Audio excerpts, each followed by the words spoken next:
Chapter 430. Although Bai Xiaosheng's expression was calm, his heart was crumbling. After all, he had lost to the same person twice in one day.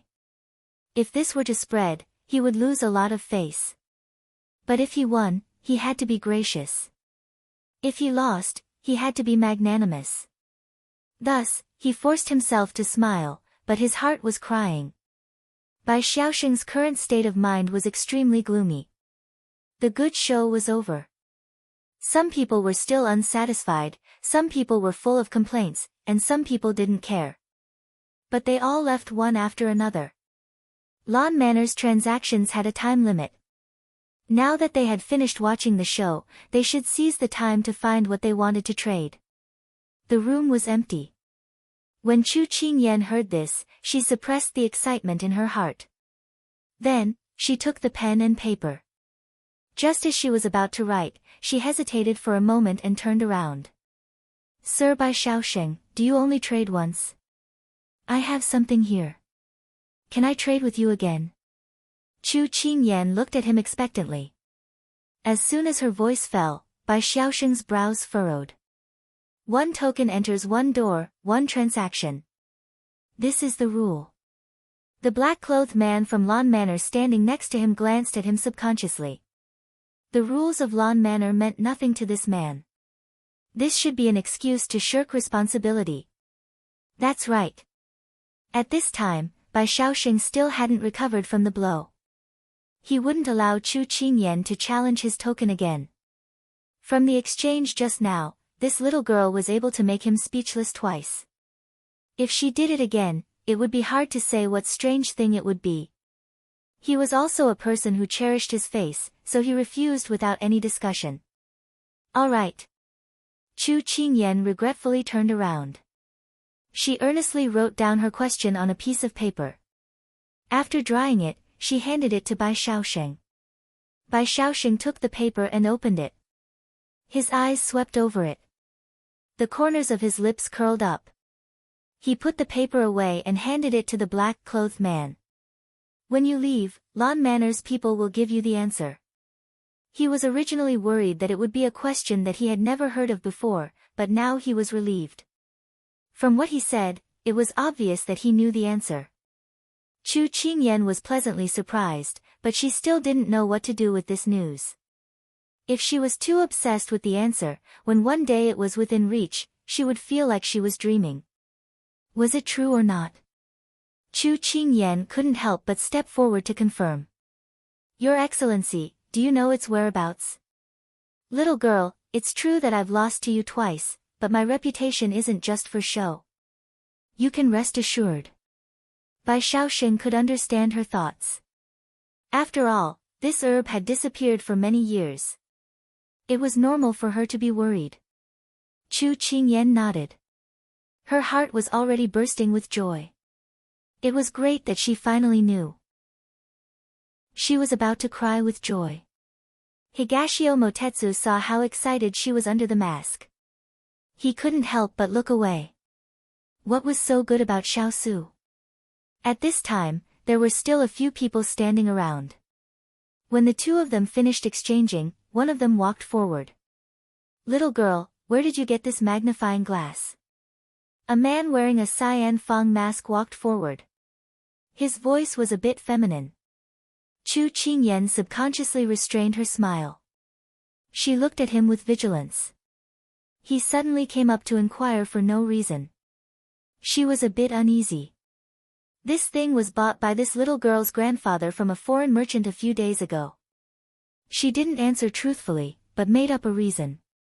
If a magnifying glass was used to read a book or light a fire, it really didn't have any magical uses. When a normal person heard about this function, they would only find it novel. But once the novelty passed, they wouldn't think much of it. But the people here, what kind of people were they? They were people at the peak of power and wealth. They never did business without capital. Once they saw something, there would be a magical use for it. Chu Qingyan suddenly thought of many things. For example, the lines on the official seal or the imperial jade seal, or the damaged treasure map. She didn't dare to think about it anymore. She couldn't be blamed for thinking too much. She had watched too many political dramas. She was also afraid of being remembered by others. After the feminine person finished asking, he didn't say anything else. He just looked deeply at Chu Qingyan, then returned to his original position. Higashio Motetsu leaned over to her ear and said, "Little girl, this thing of yours is too eye-catching. I think." He paused. He didn't say it, but his meaning was self-evident. Chu Qingyan nodded, indicating that she also noticed it. If this person said that he wanted to exchange with her after asking, then she could make a deal with him.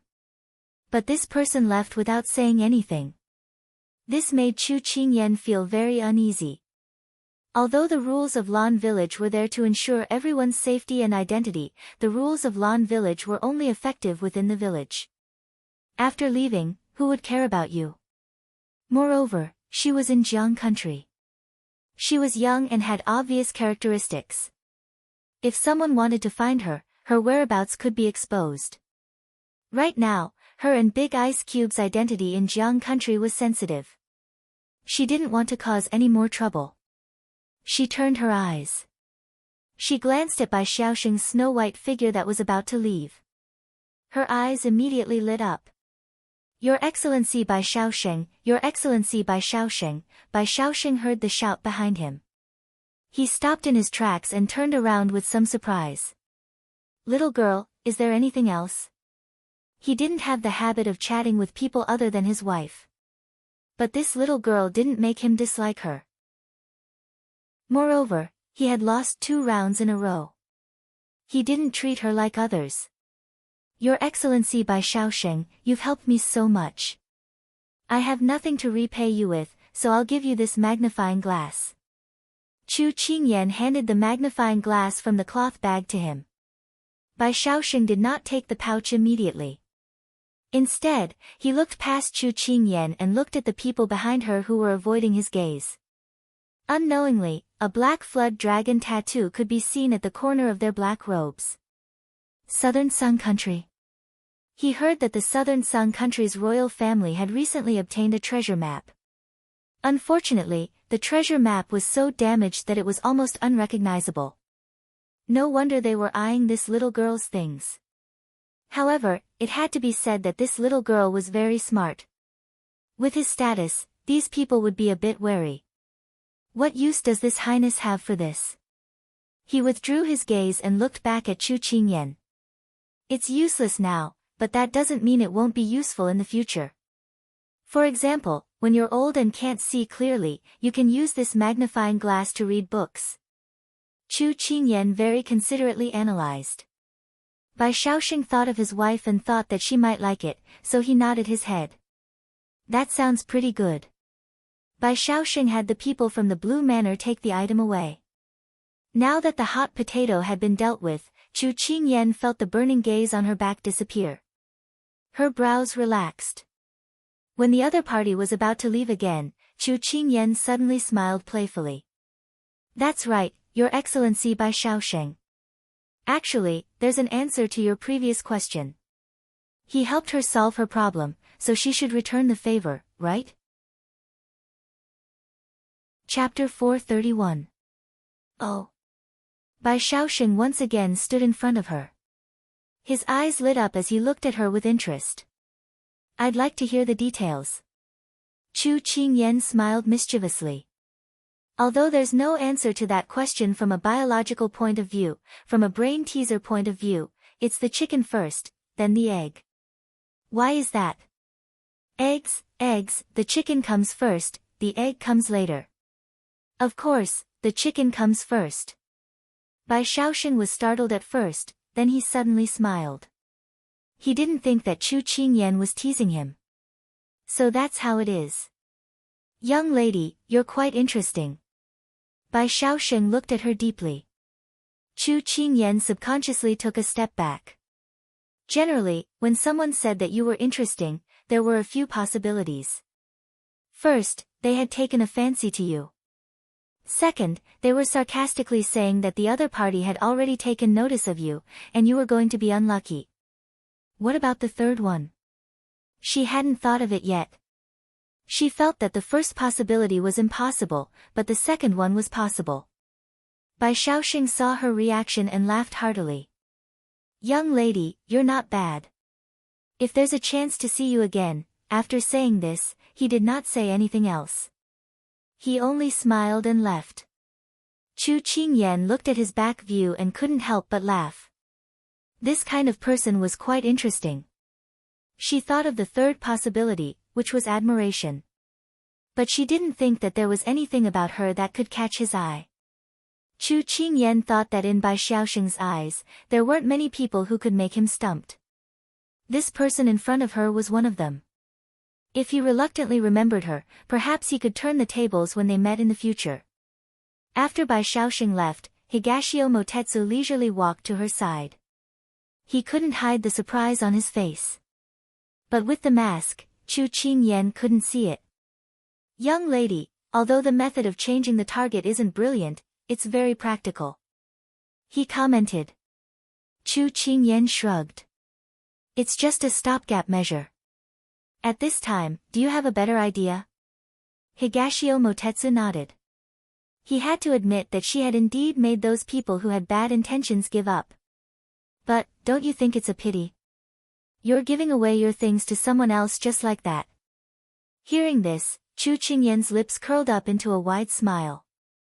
"It's not a pity.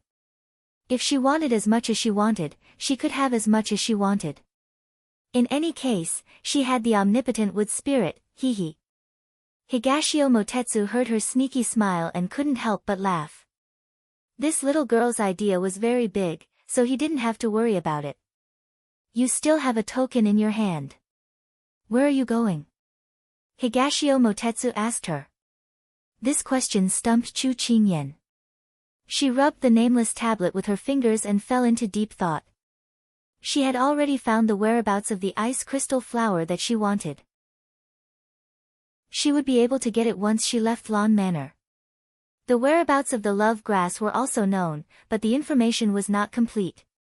But where else could he exchange for information in Lanzhuang? "Why don't we go to the auction house and have a look?" Higashio Motetsu saw that she was a little embarrassed and offered a suggestion. Auction house. Why does this name sound so modern?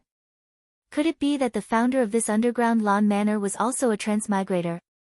Chu Qingyan clicked her tongue.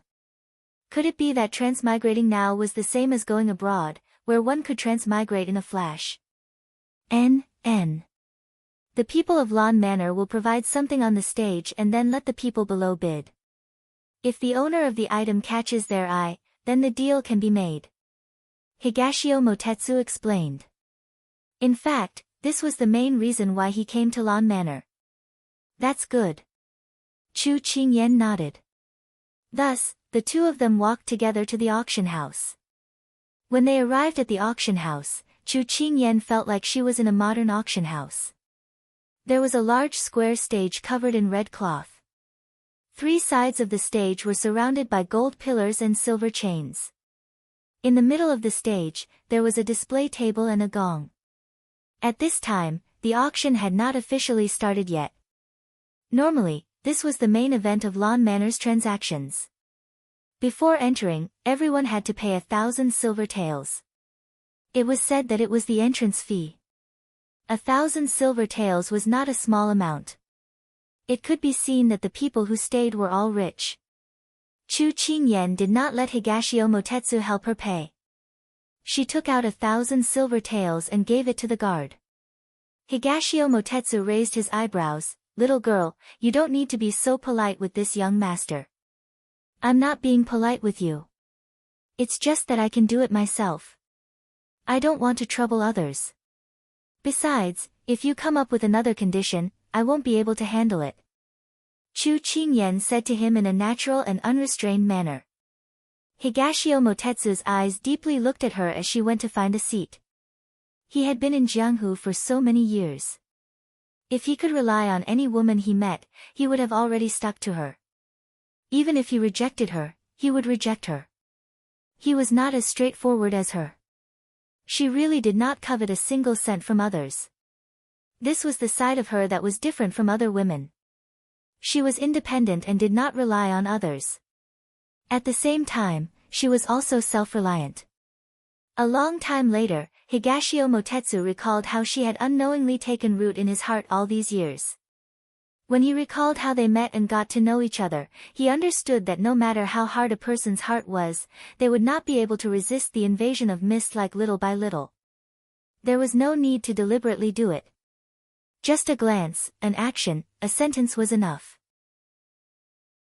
By the time he finally realized, he had already fallen into her trap and was unable to extricate himself. But for Chu Qingyan, this was not a big deal. When she was in the modern era, her parents were not around. She grew up with her grandparents. Wasn't there a saying that the children of the poor take charge of the family at an early age? When she was young, her family was not rich. So she preferred the feeling of being independent and self-reliant rather than relying on others.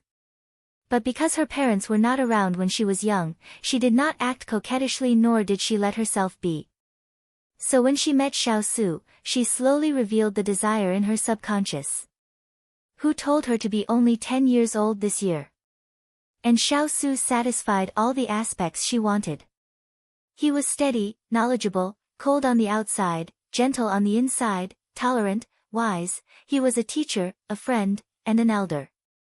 She could forget her real age, act coquettishly to him, pluck the hair on his head, and return to the childhood that she could only wish for but could not ask for. So sometimes, when she met someone, fate was very important. The opportunity was also very important. And when it came to money, her family's big ice cube had asked Hong Yi not to shortchange her monthly allowance since the last time she went shopping. Big Ice Cube had always been generous to her. Now that she was a little rich woman also had her pride. How could she accept other people's payment? Chu Qingyan did not notice his gaze. Instead, she focused on finding 2 seats with an excellent view and not too conspicuous. After she sat down, she looked at him and waved. This feeling was really strange. It was as if she had returned to the time when they went to the freshmen's welcome party together in the dormitory. She was also standing alone while the others came slowly. It was a pity that all of this could only be left in her memory. Higashio Motetsu looked at her happily waving at him. He could not help but curve his almond-shaped eyes and strode toward her. Little girl, this young master seems to be more and more interested in you. Chapter 432. When they sat down, the traders who participated in the auction came one after another. At this time, the venue was a little dark, and there was even some white smoke coming out of nowhere. If they wanted to create a misty scene, they were obviously thinking too much. She looked at those green masks with fangs and felt that she had mistakenly entered the hell of ghosts and snakes. She didn't understand what the owner of the underground lawn manor was thinking. Fortunately, she didn't have a heart attack, otherwise she would have really gone to hell. The dozens of tables were gradually filled.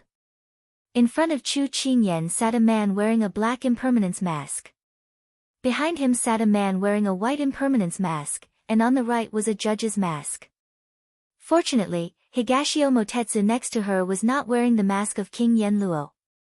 Otherwise, she really would have thought that she was not participating in an auction, but a trial of hell. These people basically didn't know each other, unless they brought their own people. So they each occupied a table. However, gossip couldn't cover the boundary of identity. Have you heard? Among the 3 items auctioned today, one of them is a precious sword that is hard to get. A man wearing a bull mask began to speak. Precious sword? It can't be that bronze sword, right? The man wearing a horse mask said in surprise. I heard about it too. It seems to be that bronze sword. The snake-faced man in front echoed. Yes, it's the bronze sword. I heard that 10 years ago, it was in the hands of the #1 swordsman in the martial arts world. Later, this swordsman died and disappeared. I didn't expect it to appear here today. The bull man shook his head and sighed. It was unknown whether he was lamenting the early death of the swordsman or the reappearance of the bronze sword. What is the bronze sword? Is it very powerful? Chu Qingyan asked in a low voice. She knew nothing about the martial arts world. She only felt that the name of the sword was quite domineering. However, the people around her couldn't help but exclaim, which aroused her curiosity. Higashio Motetsu smiled. It can be ranked third on the list of weapons. Do you think it's powerful? That's pretty impressive. Chu Qingyan nodded. What about the first and second place? Ranked first is the fiery silkworm saber, which is in the hands of the Wulin Alliance's Chou-He. Ranked second is the lingering whip, which is said to be in the collection of a princess of a certain country. As for which country it is, this young master has not researched further, Higashio Motetsu replied. You really know a lot. Chu Qingyan couldn't help but praise. Higashio Motetsu smoothed the creases on his sleeves and smiled faintly. He came from the Jianghu, so he had to know these things. He had to know himself and his enemy. Otherwise, how could he take over the Moon Palace in the future? Today, apart from the bronze sword, there are two other treasures. One is the heartless pearl, and the other is the treasure in the palm. Higashio Motetsu took the initiative to tell her. What are heartless bead and palm treasure? Chu Qingyan blushed with shame. She really knew too little about these things. She didn't know if she would be mistaken as Granny Lu, who had just entered the Grand View Garden for the first time. Higashio Motetsu didn't laugh at her because of this. He explained, the heartless bead can be used to avoid poison. With it, common poisons are basically useless. It is usually used for self-defense. The treasure in the palm is actually a fruit. Fruit? Chu Qingyan raised her eyebrows in disbelief. If it was just a simple fruit, I'm afraid it wouldn't have the qualifications to be on the trading platform, right? You're pretty smart. Higashio Motetsu smiled, but there was no praise in his words. He looked at the empty stage and smiled ambiguously.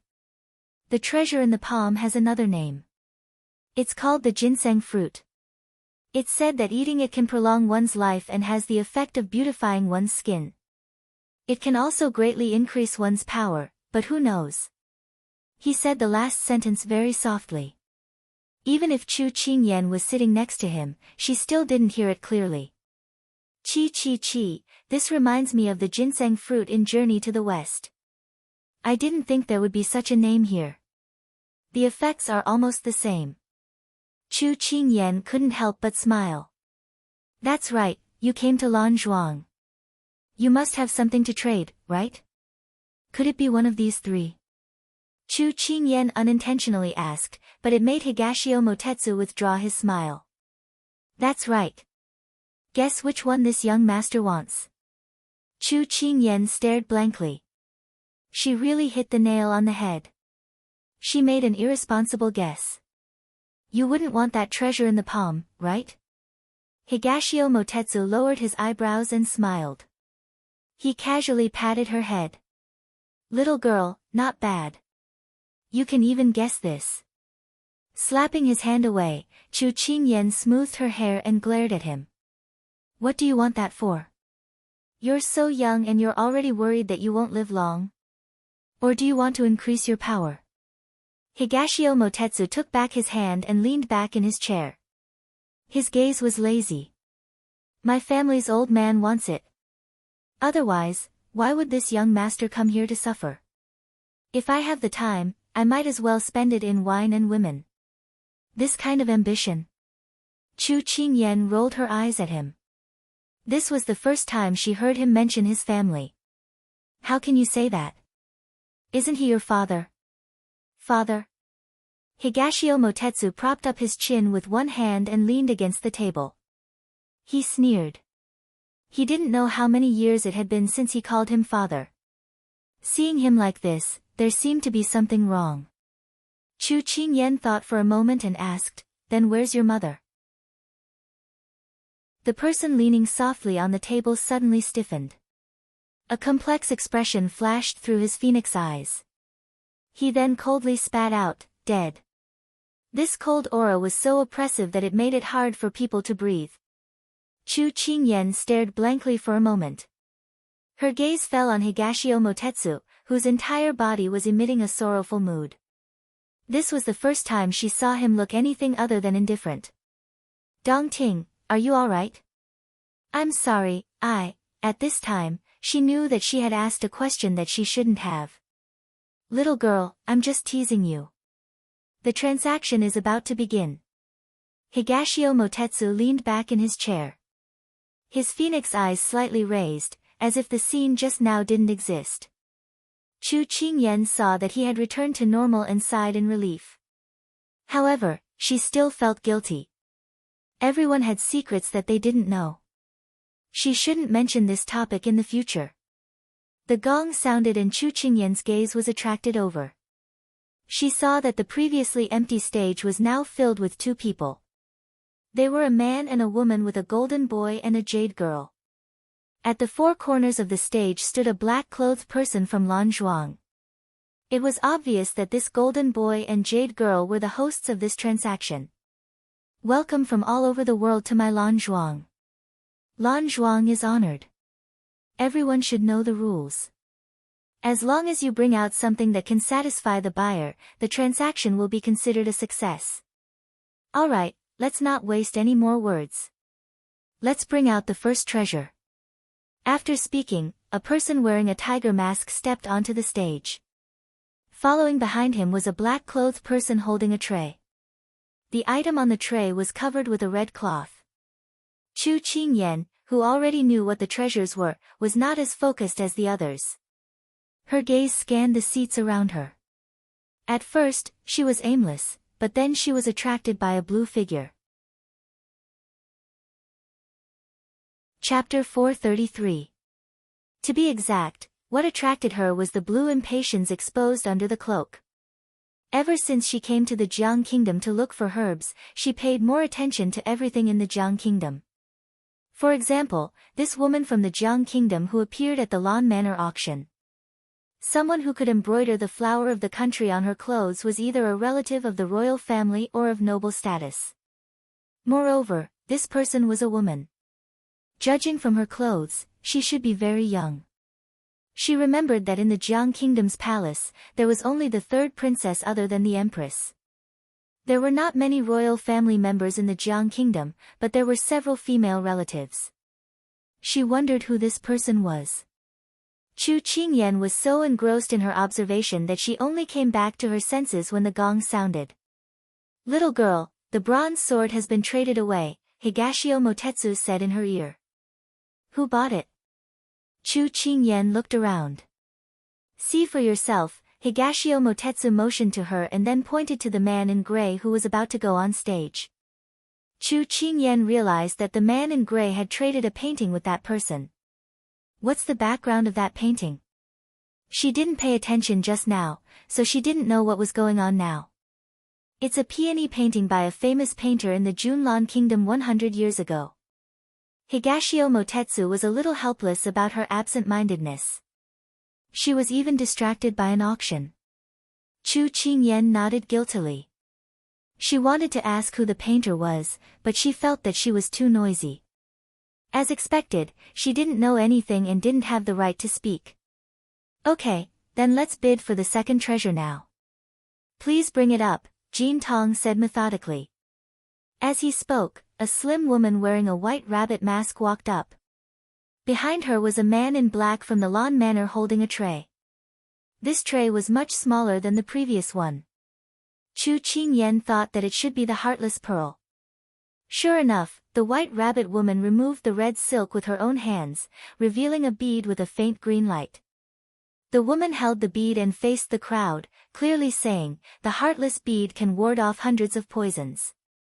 As for its other uses, I won't explain too much. Once the heartless bead was revealed, as long as the main benefit was mentioned, it would be enough to attract people's attention. Out of the corner of her eye, Chu Qingyan noticed that the blue-clothed woman sitting not far away suddenly sat up straight. She was no longer as indifferent as before. Chu Qingyan pondered in her heart. This person probably came for the heartless bead. The heartless pearl repels poison and insects, and is a must-have item at home. It's normal for her to take a fancy to it. Little girl, do you want to bid for the heartless bead? Higashio Motetsu saw that she was no longer daydreaming, so he asked. Chu Qingyan wanted to shake her head, but when she thought of Big Ice Cube, she suddenly had the idea of competing. Yes. Chu Qingyan nodded. Big Ice Cube's identity was sensitive, and he was often targeted by thieves. If she had the heartless bead with her, she could avoid some unnecessary trouble. At this time, the host wearing the jade mask asked, "May I ask what your conditions are?" A woman's appearance and skin are the most important. My purpose here is very simple. I want to see if you have any ointment or secret formula that can slow down the aging of skin. Except for this, I won't accept anything else. As soon as the White Rabbit woman said this, the crowd began to whisper. Her condition was enough to make more than 90% of the people who wanted to bid for the heartless bead shrink back. Because most of the people who participated in the auction were men, those who could meet this condition were either women who had the ointment or secret formula, or were engaged in the women's cosmetics business, or were doctors who researched medicinal herbs. But looking at the reaction of the people below the stage, there were very few people who could meet this condition. Chu Qingyan touched her bag and smiled slyly. She was really a blind cat that had run into a dead mouse. She had asked Yen Luo to help her develop this medicine, but it actually came in handy at this time. Sensing the movement beside him, Higashio Motetsu turned to look at her. He was surprised to see her relaxed appearance. You came prepared? Chu Qingyan pursed her lips and smiled. I hit the jackpot. At this time, the host knocked on the gong. The auction begins. Go ahead. Higashio Motetsu patted her shoulder. No, let's see what the others have first. Chu Qingyan wasn't in a hurry. Sometimes, the last one has the advantage. Higashio Motetsu understood. As soon as the host finished, Chu Qingyan saw that the woman in blue looked around. Seeing that no one moved, her eyebrows revealed a trace of complacency. Then she raised the plate on the table. I'll do it. Well, we have the first competitor. May I ask this lady, what goods do you bring? The host immediately asked. Everyone turned their eyes to the woman in blue who slowly stood up. They were very curious about what she would take out in exchange. I bring Yuji ointment. This Yuji ointment must have heard of it. The woman in blue's voice was a little delicate, as if deliberately, but in the man's ears, he enjoyed it very much. She took out the white jade bottle from her sleeve and showed it to everyone. The eyes of the woman with the white rabbit mask lit up slightly when the woman in blue said the words, Yuji ointment. Obviously, she was a little tempted. This Yuji ointment was developed by the famous Dr. Tong Xiao. She is best at women's ointment. As for its authenticity, you can try it first. The woman in blue handed the white jade bottle to the man in black beside her. He stepped forward and handed the bottle to the woman with the white rabbit mask. In fact, Chu Qingyan didn't know about the beauty ointment of ancient women. When she saw the woman with the white jade mask open the bottle, her eyes flashed with the same light as her roommate's eyes when she participated in the shopping on Singles Day. She was so happy and excited that she wanted to get it immediately. This Yuji ointment should be the best beauty ointment. However, she was confident about what she brought because even Yen Luo, who was arrogant, loved it so much that she couldn't put it down. It proved that her ointment was more valuable. This Yuji ointment is authentic. I have used it before. Hearing the words of the woman with the white jade mask, everyone felt that the heartless bead had almost found its owner. They also wanted the heartless bead very much. Unfortunately, the conditions proposed by the other party were too harsh. It was a pity that they couldn't meet it. Sister, do you like this Yuji ointment? Although the woman in blue was asking, it was obvious that she had the upper hand. The woman with the white rabbit mask hesitated. She had used the Yuji ointment before and knew its magical effect. However, she came here today to try a different beauty ointment. People had a strange heart. This Yuji ointment is good, but I want to see if there is a second competitor. The woman with the white rabbit mask closed the bottle and looked at the audience. Is there anyone else who wants to compete? If there is no one, then the owner will decide whether to trade with the first girl who raised the card. The Jade Woman host asked. The woman with the white rabbit mask hesitated and her eyes kept sweeping the audience. This made the woman in blue a little annoyed. Unfortunately, the decision was in her hands, so she couldn't say anything. She couldn't help but snort. Anyway, she was not in a hurry. This heartless bead would be hers sooner or later. She didn't believe that there would be someone who could take out a more precious top medicine than the Yuji ointment. Just as everyone thought that this round was about to end, Chu Qingyan raised her sign. I will. Chapter 434. As soon as the crisp voice fell, it immediately attracted the attention of the crowd. Inquiring, doubtful, and contemptuous gazes were thrown one after another. As soon as she saw that Chu Qingyan was young and dared to compete with her, the blue-clothed woman was somewhat annoyed at the sudden appearance of Qing Yaojin, but also very disdainful. Because she didn't believe that she could take out anything to compete with the jade muscle cream. That white rabbit mask woman was originally somewhat happy, but when she saw Chu Qingyan stand up, her eyes suddenly turned to disappointment. What kind of amazing beauty medicine could a little child who hadn't even grown hair give her? She guessed that it was a child of some aristocratic family who was playing around. Most of the people under the stage had the same thoughts as the white rabbit mask woman, but there were a few people who had just come out of a funny room. For Chu Qingyan's performance just now was still vivid in their minds. To be able to take out a magnifying glass, this kind of thing that had never been heard of before, they thought that there must be other treasures. They were different from the other spectators who looked down on the play. On the contrary, they were very much looking forward to Chu Qingyan to give them other unexpected surprises. Little girl, what do you want to exchange? The golden boy host asked, his tone was neither humble nor arrogant. I also have a bottle of beauty cream, I want this big sister to see. Chu Qingyan generously said. This big sister doesn't believe that there is any ointment in this world that can compare to the jade muscle cream. The blue-clothed woman looked at Chu Qingyan with contempt, her words contained a sneer. When the blue-clothed woman's words fell, although the white rabbit mask woman felt that her words were unpleasant to hear, she also doubted whether Chu Qingyan could take out the beauty medicine that she wanted. The world is big, there are all kinds of rare treasures, nothing is impossible. A familiar voice like aged wine sounded. This voice wasn't loud, but it succeeded in making everyone's heart tremble. This voice came from under the stage, everyone turned their heads to look, only to see the fox mask-wearing all-knowing man of Ganghu sitting in the darkest corner, at this time holding a teacup, drinking tea. If he didn't take the initiative to speak, it was estimated that no one would notice his existence. Bai Shaoxing actually spoke up for her. Everyone thought that since even Bai Shaoxing had spoken up for her, they might as well see what she had to offer. Chu Qingyan didn't expect that Bai Shaoxing would also come to the auction and help her. She cast a grateful look at him.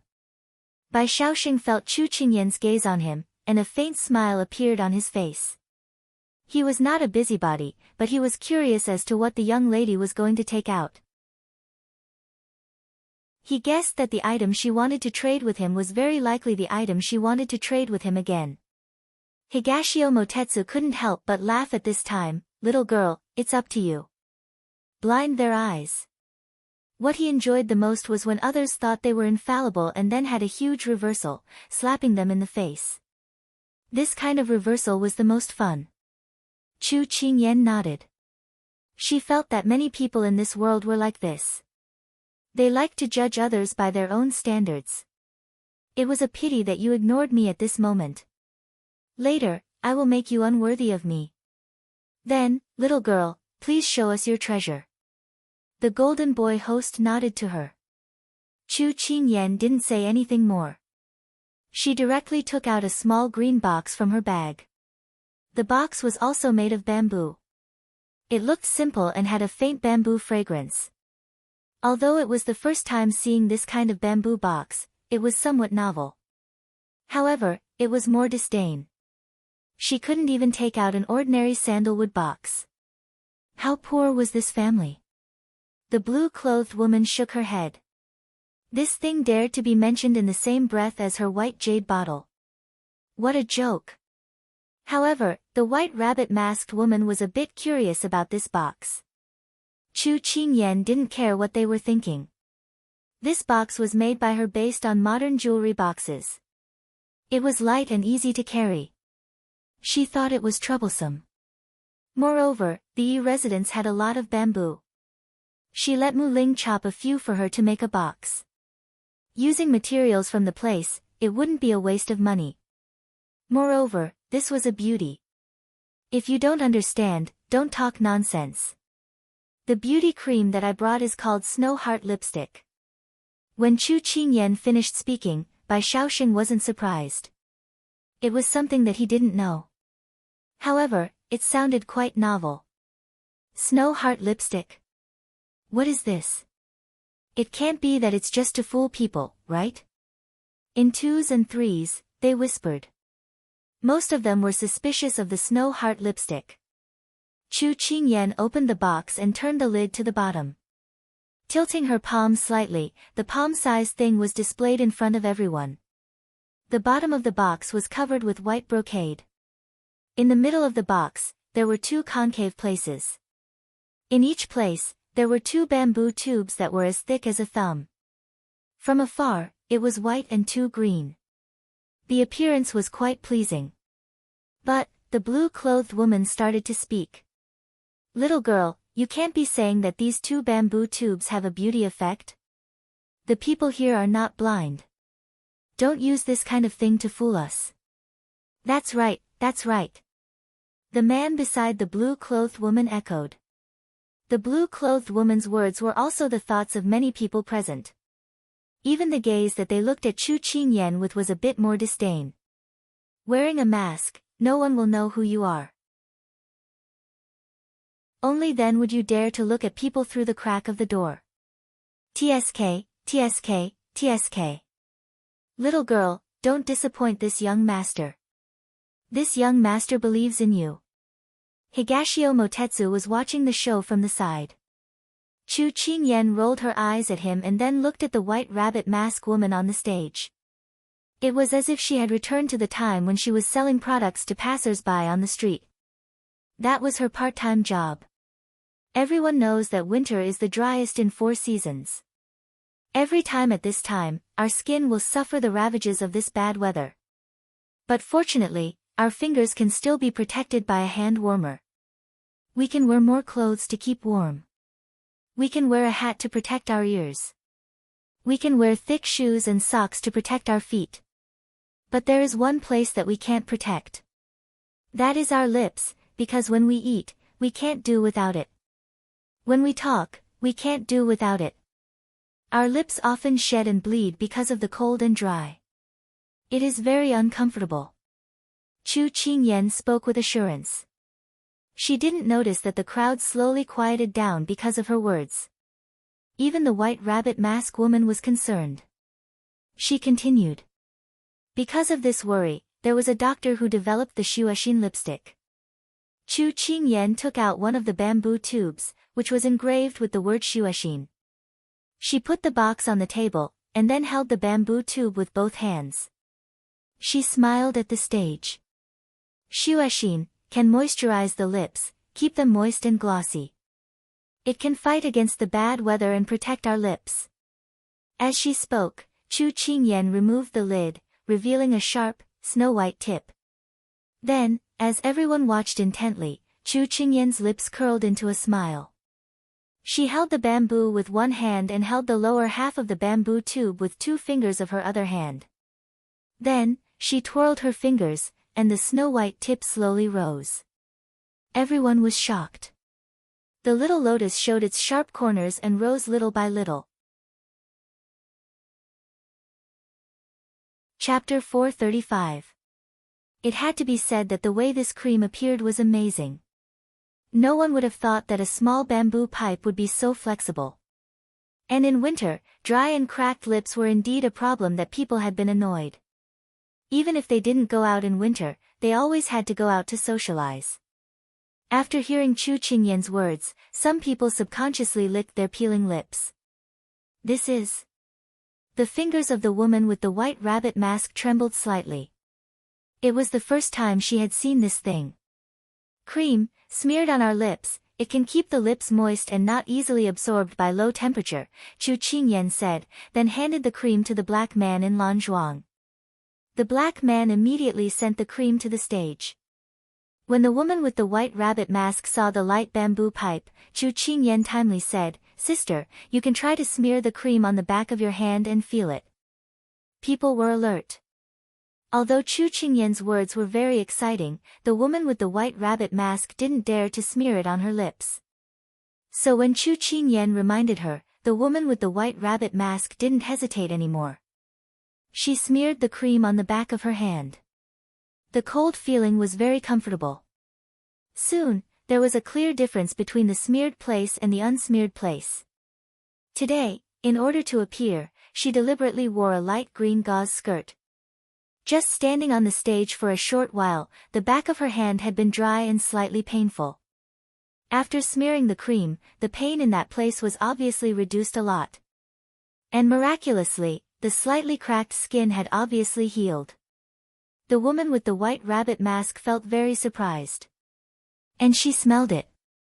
This cream also had a light floral fragrance, refreshing the heart, transparent color. If it was smeared on people's lips, it could highlight the full lips. She was excited. She was stunned, "It's amazing." The words of the woman with the white rabbit mask made everyone look at Chu Qingyan's eyes a little different. That woman didn't need to deceive people. Most of the people who could appear here were people who didn't show their emotions. At this time, they were so surprised. It didn't seem to be fake. It could only be said that this thing was really amazing. Ever since Chu Qingyan took out the cream, the blue-clothed woman's expression had turned ugly. However, everyone loved beauty, so she calmed herself down and watched Chu Qingyan's next move. It was only when the white rabbit-masked woman cried out in surprise that her expression changed. Was she going to get nothing this time? The all-knowing man of Gonghu shook his head and smiled. It was really interesting. It seemed that his decision to not accept the challenge was right. Otherwise, today he would make a fool of himself 3 times. Dongting Wangyu looked at the cream in the hands of the woman with the white rabbit mask and turned to look at Chu Qingyan. This little girl had once again impressed him. He really didn't know how her little head could hold so many wonderful ideas. "Little girl, what's the other thing in your box?" The woman with the white rabbit mask was obviously very satisfied with this cream. She held it tightly in her hand and didn't let it go. Then she looked at the other bamboo tube. She was curious and couldn't wait to hear Chu Qingyan's explanation.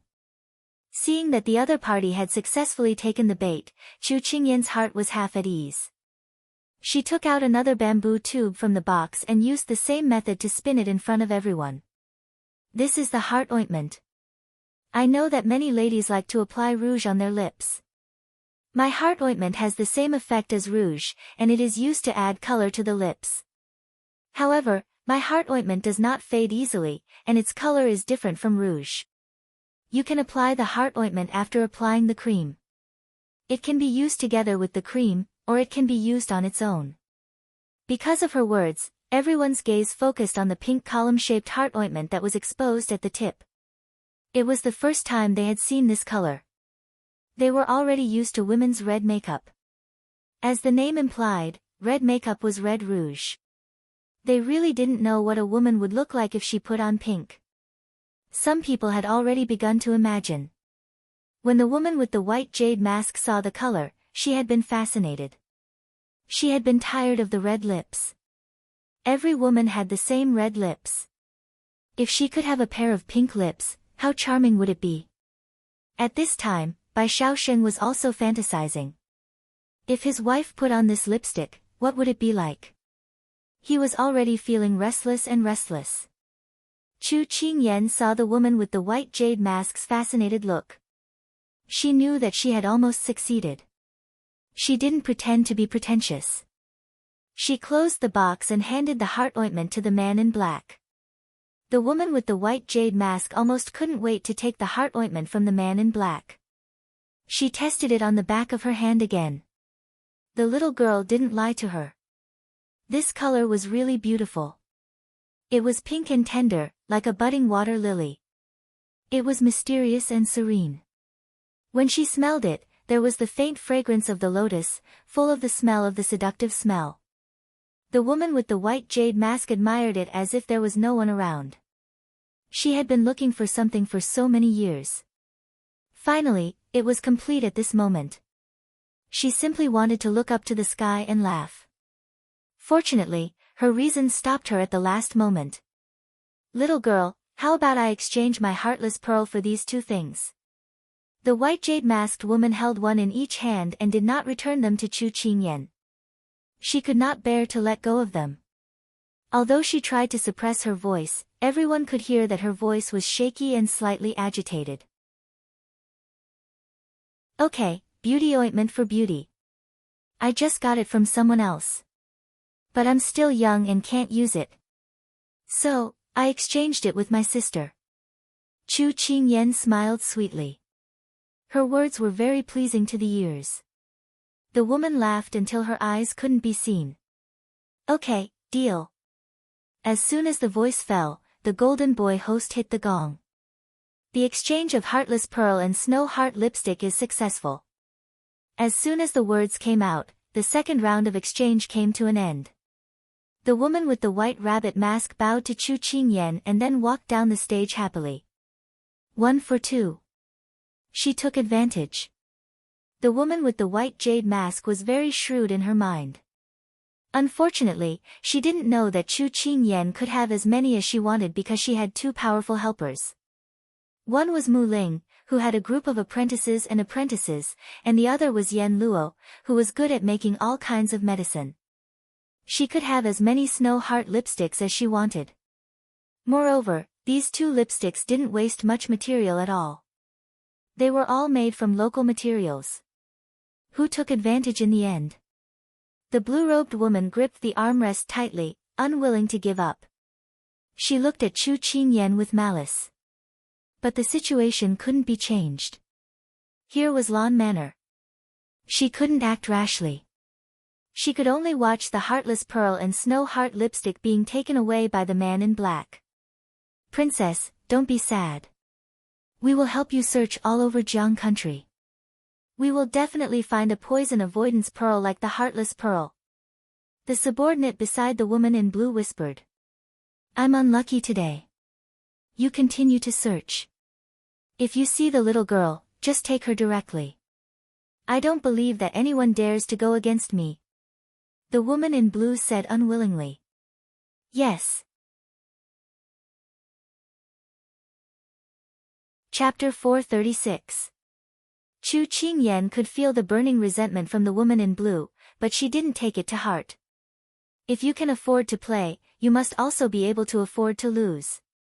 The winner takes all, there was nothing to be afraid of. Moreover, she wanted to give this to Big Ice Cube, she wouldn't let anyone else have it. Chu Qingyan probably didn't know that she had always been gentle and tolerant, but as long as it was related to Xiao Su, she would never hide her stubbornness. The best things should be given to the best and most special person. Chu Qingyan's sparkling eyes made Higashio Motetsu feel uncomfortable. Although he was happy for Chu Qingyan, he felt uncomfortable when he thought about who she was going to give this to. This was already the third time today that he doubted how Xiao Su was better than him. What did he do to deserve this little girl's kindness? The second round of exchange ended, and there was only one round left. When everyone was focused on the third round of the auction, Bai Shaoxing said to his subordinate, "Go find the owner of White Sparrow House and see what she wants." The owner of White Sparrow House was the woman with the white rabbit mask.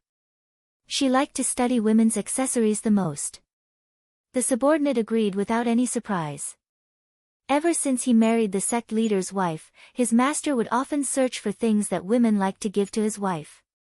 His subordinates were already used to running errands. However, he was a little confused. "Master, why don't you go directly to that little girl? She probably has something like this on her. Why are you asking such nonsense?"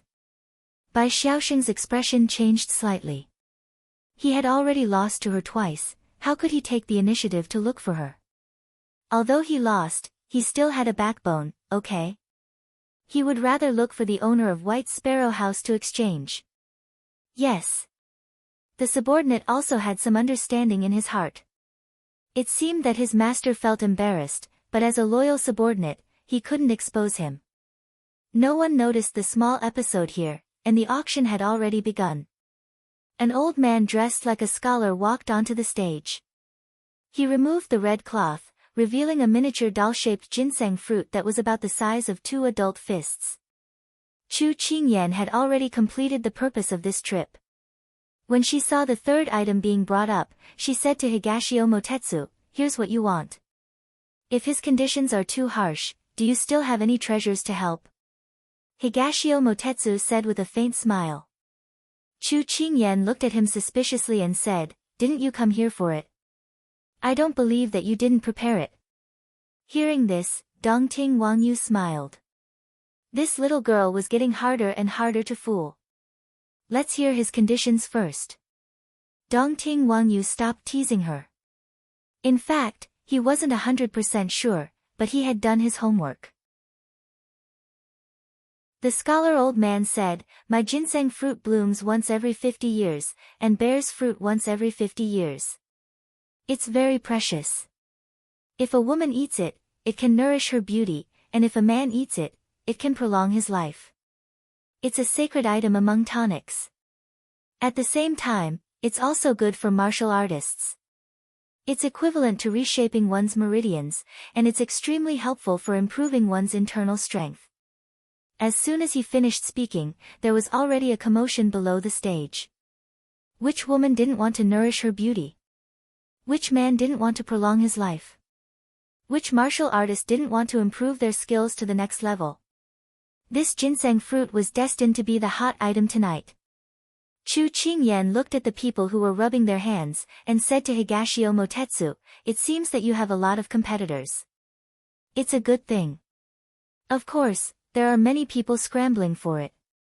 Higashio Motetsu said this, but he didn't really care. Chu Qingyan glanced at him. Wasn't this person here for the ginseng fruit? Why did he snort at the mention of the ginseng fruit? Really strange. But she was curious, what was the exchange condition for this ginseng fruit? This question was asked by the Jade Woman, who was the host, on behalf of everyone. "Excuse me, what is your condition?" She heard the scholar old man reply, "In this old man's life, there is nothing in this old man's eyes. Although it is said that money is just a worldly possession, but this old man loves worldly possessions. Therefore, this ginseng fruit will go to the highest bidder." As soon as these words came out, everyone relaxed. This condition was the easiest among the 3 rounds, because the conditions of the first 2 rounds were too harsh. They didn't even have a chance to try. Sure enough, I didn't guess wrong. Higashio Motetsu knocked on the table, raised his phoenix eyes, and leisurely said, "Then you should have enough money, right?" Chu Qingyan, who was paying attention to the stage, asked, "How can I have enough money? In any case, as long as this young master is able to make it worth it, the rest has nothing to do with this young master." He didn't directly answer, his expression was still lazy and indifferent. Chu Qingyan shrugged her shoulders and continued to listen to the people on the stage. "Good, the starting price is 10,000 silver." After asking the scholar old man, the host said to the people under the stage. As soon as his voice fell, the sound of gongs and drums resounded. 10,000 silver. Really high. But he wasn't afraid of the price being high, he was afraid of the price increasing, 11,000 silver. Someone increased the price. Sitting in front of Chu Qingyan, the black impermanence masked man raised his paddle, 13,000 silver. White impermanence raised his paddle, 15,000 silver. Black impermanence raised his paddle, 20,000 silver. 25,000 silver. Chu Qingyan's feeling of this nouveau riche spending money like it was nothing at first, but now she was calm. But she was very curious about why Higashio Motetsu didn't raise his paddle. Why don't you raise your paddle? Chu Qingyan couldn't help but ask. Waste of saliva, wait until the end. Higashio Motetsu said that he was very lazy, he didn't like the noisy bidding at the beginning. Chu Qingyan touched her head. Indeed, the person who started to bid might not be able to laugh until the end, and the latecomers would have an easier time catching up. Soon the price reached 100,000 silver. At the beginning, there were many people who wanted to follow, but now the number of people who wanted to bid could be counted with 2 hands. 150,000 silver. Higashio Motetsu raised his paddle and directly added 50,000 silver. It was true that one would amaze the world with a single brilliant feat. Chu Qingyan was stunned by his nouveau riche aura. 200,000 silver. The blue-clothed woman raised her paddle and then provocatively looked at Higashio Motetsu. She originally didn't want to bid, but when she saw Higashio Motetsu raise his paddle, she felt uncomfortable. She could see that Chu Qingyan and him were on the same side, so she wanted to give them more trouble, at least let them bleed more. Princess, it's not good for you to be like this, Lord will be angry if he knows. The subordinate didn't dare to blatantly criticize her, he didn't have the qualifications, but he was really scared by his master. Don't be afraid, even if I buy it, father will still like it, this ginseng fruit is a good thing. The blue-clothed woman indifferently replied. The subordinate was silent, he didn't agree, but he didn't dare to say anything, he was afraid of offending his master. 200,000 silver to buy a fruit, Lord will be angry. Chapter 437. 200,000 taels. Everyone present was shocked by the blue-clothed girl's wealth, and those who wanted to bid earlier all quieted down. Chu Qingyan pursed her lips. This fruit was even more expensive than Tang Seng's meat. One bite was worth 10,000 taels. At this time, Higashio Motetsu turned to her and said, "This young master is thirsty. Help this young master raise the price." Several crows suddenly flew over their heads. He was thirsty after just a few words. Chu Qingyan felt that this person was really too much. "How much money did you bring?" Chu Qingyan asked. "As long as you don't open your lion's mouth." Higashio Motetsu took the water bottle that she gave him earlier and drank contentedly. This ginseng fruit was not what he wanted. Whether he could get it or not, he just had to let nature take its course. Chu Qingyan sighed. But seeing that he had helped her, she raised her paddle. 200,001 taels. When her voice fell, Higashio Motetsu almost spat out the juice in his mouth. This girl was so arrogant. 200,001 taels. When everyone saw that it was this little girl who called out the price, they had to admit that she was quite smart. But generally speaking, normal people would not do such a thing. Because the people who came here boasted of their noble status, they would not lower their face to call out a tale. But Chu Qingyan was not afraid. If you asked her, she would definitely answer you. What was face? Could it be eaten? Just now, they had also seen this little girl and this man whispering together and knew that the two of them were together. Now that she called out a price to that blue-clothed girl, they were afraid that the two of them would meet. 200,001 taels. She can even call out a tale. The blue-clothed girl was somewhat shameless. Then she raised her paddle again, 210,000 taels.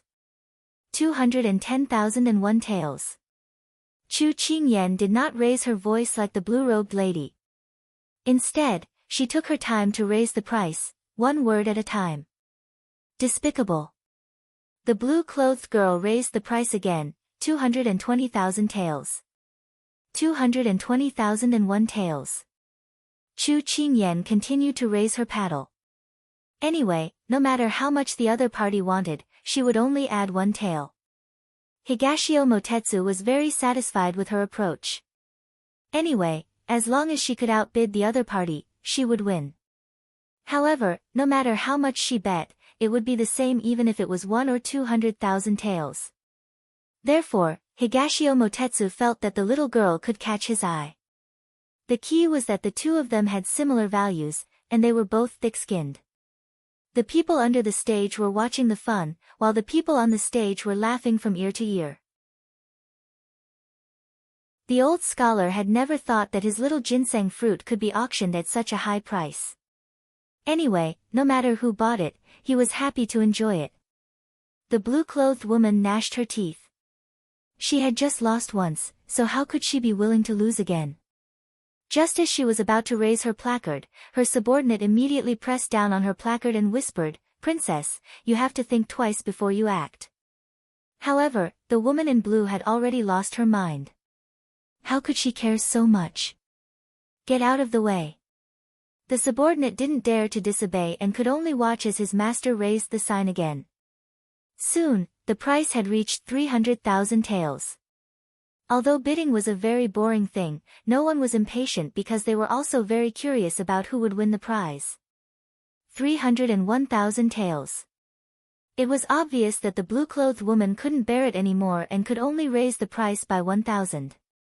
301,000 taels. Chu Qingyan still followed up with 1 tael. 301,002 taels. This time, the blue-clothed woman had learned her lesson. No longer for the so-called face, she directly followed Chu Qingyan and raised the price by 1 tael. Unfortunately, as the saying goes, the devil is 10. 301,202 taels and 1 won. Chu Qingyan casually retorted. Pfff, Higashio Motetsu couldn't help but be amused by the little girl's wit. He secretly gave her a thumbs up. Hey, don't just laugh. What's your bottom line? Chu Qingyan was already frightened by this bid. This fruit's price was really sky-high. Alright. 1 or 2 more rounds should be enough. It's not like this young master can't do without it. Hearing the little girl's impatience, Higashio Motetsu opened his mouth at this time.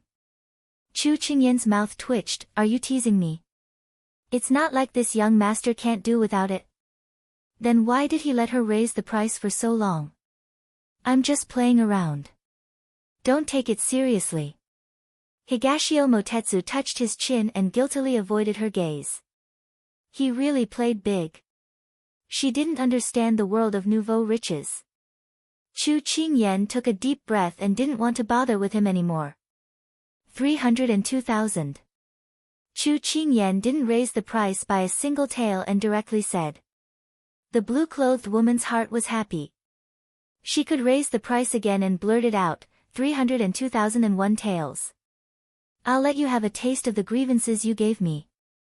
Then she waited for Chu Qingyan to jump up and down, waiting for her to become impatient. Unfortunately, she waited for a moment, but the other party didn't raise the price. She suddenly had a bad premonition. She saw that Chu Qingyan had already put down her sign and was whispering to the person next to her. It seemed like she didn't intend to pay attention to this round of exchange. And the golden boy host on the stage had already stepped forward and said, "This ginseng fruit is 302,001 taels. Is there anyone who wants to bid higher than this young lady? No one else? Then we'll use 3 rings of the gong as the standard. If no one raises the price after 3 rings, then this ginseng fruit will be obtained by this young lady." 302,001 taels going once. The gong sounded. No one raised their sign. The blue-clothed woman's eyes were about to split open as she looked at Chu Qingyan. Was this person sure that she wasn't going to raise the price? 302,001 taels going twice. The gong sounded again. No one answered. 302,001 taels going thrice. The gong sounded for the last time. The blue-clothed woman was already in despair. Extreme joy begets sorrow. Good, this ginseng fruit is sold for 302,001 taels. Congratulations to this young lady. The blue-clothed woman's face was stiff as she listened to the words of the jade girl host. Even if there were 10,000 wild horses running through her heart, she still had to maintain her composure. She didn't know if her father knew that she spent so much money to buy this ginseng fruit. Would he be angry? She belatedly realized the seriousness of the matter. She pulled the scene back to the conversation between the two unscrupulous bidders. I don't want to play anymore. After the last bid, Chu Qingyan threw the sign to the person next to her, if you want it, then raise the price yourself. I don't want to participate. Higashio Motetsu took the sign and played with it a few times. Then he threw it back to the table. This young master also doesn't want to play anymore. You don't want to buy it for your father? Chu Qingyan was slightly surprised. It's good that it's worth it. This price has already exceeded the original value. This young master is not stupid. Higashio Motetsu's tone was lazy. He had just drunk the juice, so he felt that it was a bit sweet. Chu Qingyan opened her eyes wide. Then why did you ask me to raise the price? Wouldn't that be cheating that young lady? This young master doesn't find her pleasing to the eye. I want to raise the price and let her understand that in this world, she can't do whatever she wants. Higashio Motetsu snorted. Seeing that she was making things difficult for the little girl, he also didn't want her to be comfortable. Chu Qingyan shrugged her shoulders. Well, she met another willful master. However, Chu Qingyan didn't expect that this time's bid would bring her an unexpected disaster. Chapter 438.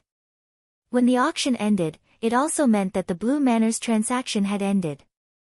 Everyone needed to return to their rooms according to the rules and receive the things they obtained from the transaction. Then the Blue Manor's people would send them back.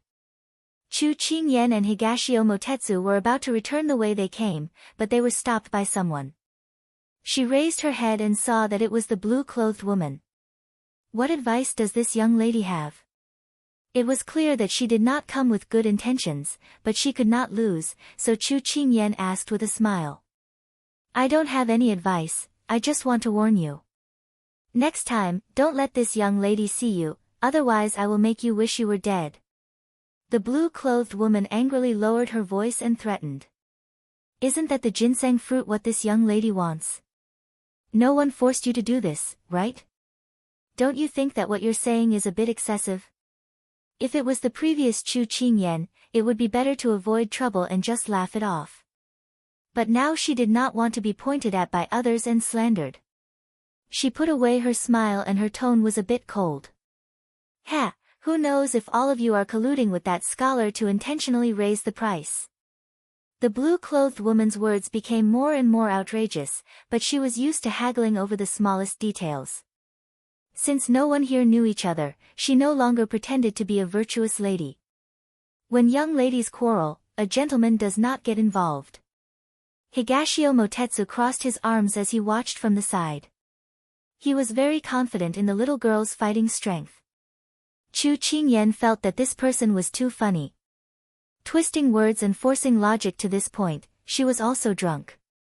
This young lady, your paranoia is very serious. The Blue Manor's rules are there, what can we do? Then again, we originally wanted to bid for the ginseng fruit, but you kept on raising the price. We didn't bring enough money, so we could only give it up. Isn't this a good thing? Young lady, you can happily pay for what you want, isn't that good? Why do you have to be so aggressive? Higashio Motetsu couldn't help but let out a pft sound. This little girl's self-justification was very good. Anyone with a discerning eye could see that this girl was competing with them. But what she said was reasonable, at least it could make the other party speechless. The blue-clothed woman was asked several questions by Chu Qingyan and she had nothing to say. She pointed with a trembling finger at Chu Qingyan and Higashio Motetsu, you are simply too much. Everyone knows that the ginseng fruit is not worth this price. Chu Qingyan wanted to know the answer to her.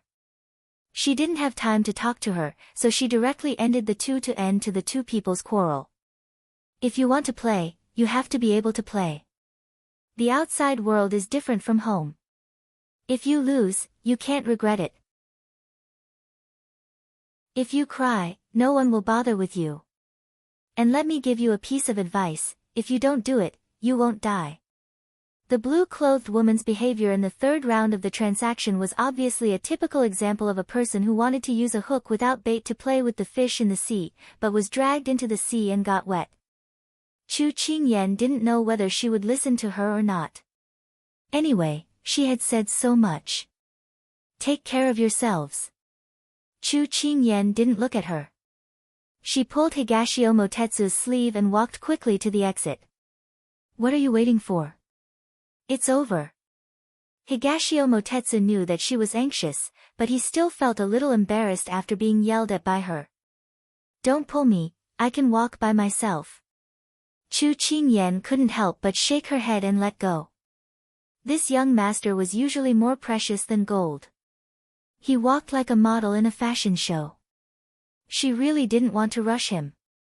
The woman in blue tugged at her sleeves as she watched the two of them leave. Her eyes were burning with anger. I, Jiang Yutong, swear that if we meet again one day, I'll make you regret what you did today. When the two of them left the auction hall, Chu Qingyan suddenly slapped her head, as if she had suddenly thought of something. Aya, with that unruly girl messing around, I forgot about the important matter. What's wrong? Higashio Motetsu was puzzled by her action at this time. I was planning to make friends with Bai Shaosheng after the auction. I've asked him twice before, and I don't know if he'll care. What if he's not happy and gives me a false answer? Besides, you know how many people's secrets he has in his hands. It's better to have one more friend. What if we can help each other in the future? Chu Qingyan crossed her shoulders and was a little distressed. Higashio Motetsu raised his hand and knocked her head. He shook his head and laughed. Your worry is unnecessary. Bai Shaosheng is as famous as his trustworthiness. You can rest assured. Moreover, he has a lot of eccentricities. You may not be able to talk to him. It's better to avoid trouble. Don't worry about it. Ah, then let's leave it at that for now. Anyway, it was useless to say anything now. What was missed was missed. Chu Qingyan didn't think about it anymore. She just wanted to quickly go to her room to get her things. But sometimes, common sense couldn't be used to infer. Bai Shaosheng's eccentricities were as famous as his trustworthiness. Therefore, Chu Qingyan's worry was not unnecessary. When she returned to her room, Chu Qingyan took off her mask. She really wasn't used to talking with a mask on.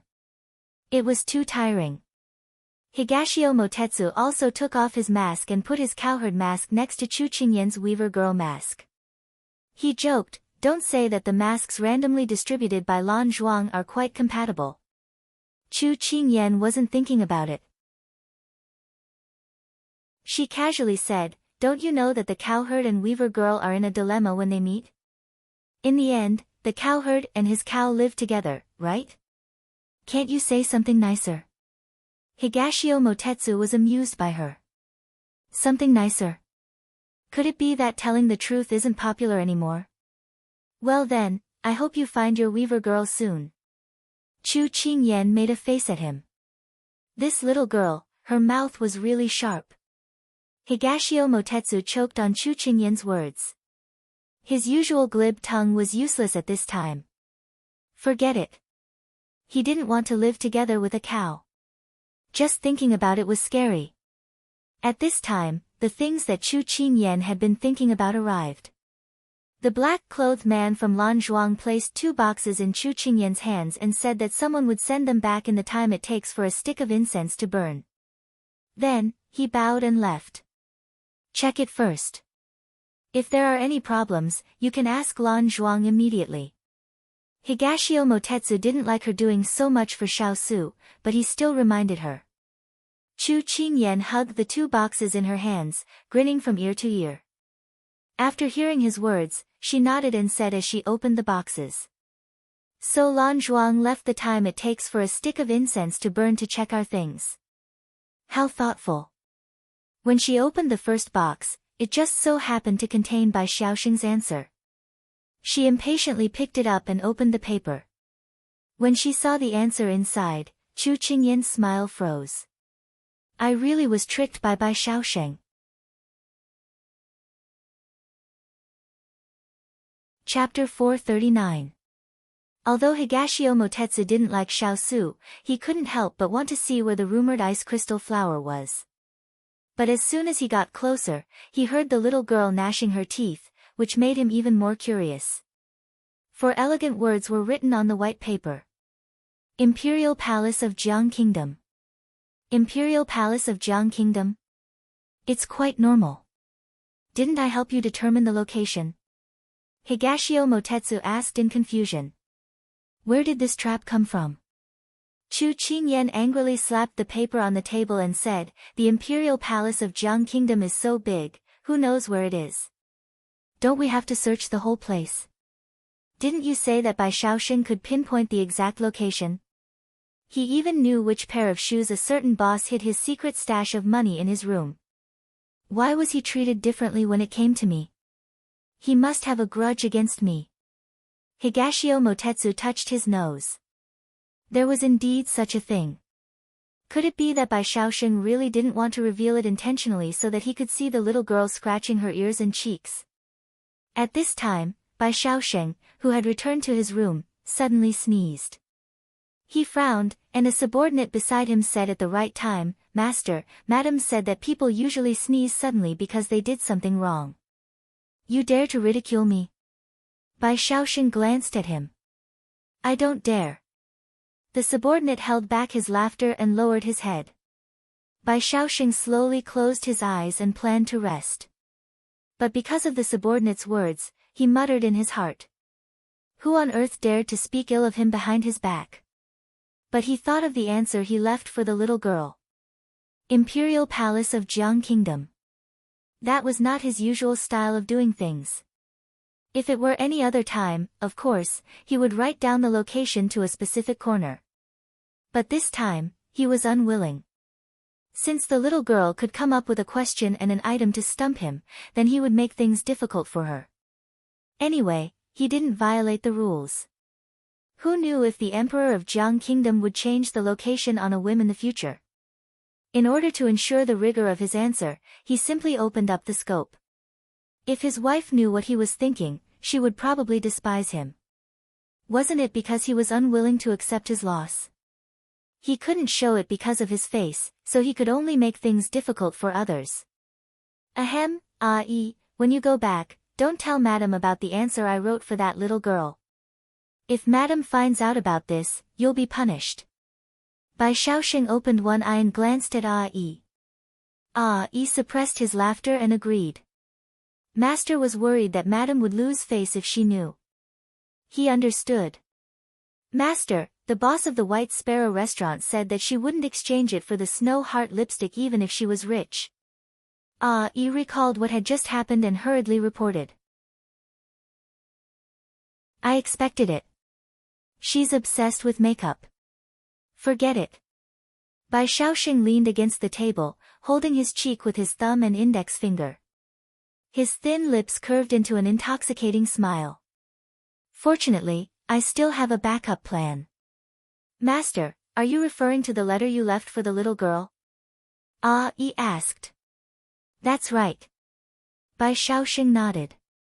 But didn't Master say that you don't want to have anything to do with that little girl? After all, he had lost twice in a row, so Ah-yi spoke out of turn. Bai Shaoxing's mouth twitched. Ah-yi, don't you know that there are some things you should and shouldn't say? With your personality, if you were to walk around the palace, you probably wouldn't last more than a joss stick's worth of time. Knowing that he had spoken the truth again, Ah-yi immediately shut his mouth. Ever since he met Madam, Master's words were becoming more and more like Madam's. But for Madam, it wasn't strange at all that Master would take the initiative to leave a letter for someone. Ah-yi sighed. Ever since he met Madam, Master was becoming more and more like a virtuous husband. At this time, Chu Qingyan, who could only accept her bad luck, was about to look at the other box when she was attracted by Higashio Motetsu's words of surprise. There's another piece of paper here. Higashio Motetsu said as he picked up the piece of paper. Chu Qingyan immediately leaned over to take a look. The handwriting was the same as the previous one. It said, find the all-knowing sect for some matters. find the all-knowing sect for some matters. Chu Qingyan read this sentence and her mind was filled with questions. Is this how the all-knowing sect advertises? It was so simple, just like a modern business card. But this was too simple. She didn't believe that the all-knowing sect would be so stingy as to send someone away with a piece of white paper. No, Bai Shaoxing isn't that bored. Higashio Motetsu laughed and shook his head. Then why did he write this nonsense? If he had the time, he might as well write down the exact location of the ice crystal flower for me. Chu Qingyan was still complaining about his stinginess. Higashio Motetsu chuckled again. Little girl, he's throwing you an olive branch. It means that he wants to be friends with you. Chu Qingyan blinked. You're not joking, right? Higashio Motetsu handed the paper to her and said, Bai Shaoxing hates trouble the most. Since he's willing to write an extra sentence for you, it means that he appreciates you and wants to be friends with you. If you have any problems, you can go find the all-knowing sect. He'll help you. Of course, there's a price for helping. Hearing this, Chu Qingyan's eyes lit up. Could it be that I have something he wants? Otherwise, why would he want me to go find the all-knowing sect? Maybe. Higashio Motetsu rubbed his chin. He didn't write down the location of the ice crystal flower so clearly. Maybe he wants you to ask him for help. After all, the things you took out are things that he doesn't know about. In order to avoid being troubled by you in the future, he probably wants to know both himself and his enemy. Chu Qingyan felt that this analysis was somewhat reasonable, so she put away the paper and said with a smile, keep this. When the time comes, I'll bring it to the all-knowing sect to find him. In any case, she still had a lot of those strange things that the ancient people had. She wasn't afraid that Bai Shaoxing wouldn't tell her the exact location of the ice crystal flower and the whereabouts of the love grass. After saying that, Chu Qingyan opened another box. Inside was the heartless bead that she had exchanged for with the snow heart lipstick. She took out the heartless bead and placed it in her palm. It actually felt a little warm. Could it be that this was the legendary warm in winter and cool in summer? She really didn't know if Big Ice Cube would be pleasantly surprised when he received her gift. Higashio Motetsu snatched the bead from her hand, ignoring her rolling her eyes. He played with it in his hand. Little girl, this highness has helped you so much. How about this bead treated as a reward for this highness? Chu Qingyan glanced at him. When did you become so thick-skinned? Higashio Motetsu chuckled. You only found out now. It's not too late. Chu Qingyan didn't want to pay attention to him. While he wasn't paying attention, she snatched the heartless bead back and put it back into the box. She then commented on his actions just now. Dongting, can you be a little more childish? Higashio Motetsu shrugged. He was just playing around. If he was serious, with her ability, how could she take the heartless bead back from him so easily?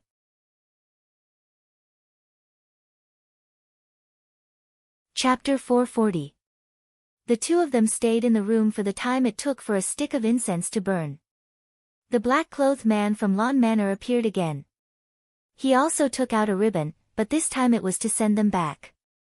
When they came, they were already used to it. Now that they were going back, they were familiar with it. Chu Qingyan consciously covered her eyes. She thought that this kind of underground Lawn Manor was really good. In the future, if she had the chance, she would come here often. Maybe there would be some unexpected surprises. After another round of getting on and off the carriage, they finally stopped. When Chu Qingyan removed the ribbon, she found that they were now back at the East Dragon Pavilion. When she turned around, the carriage and the people from Lawn Manor had disappeared. They came and went without a trace. It was really mysterious.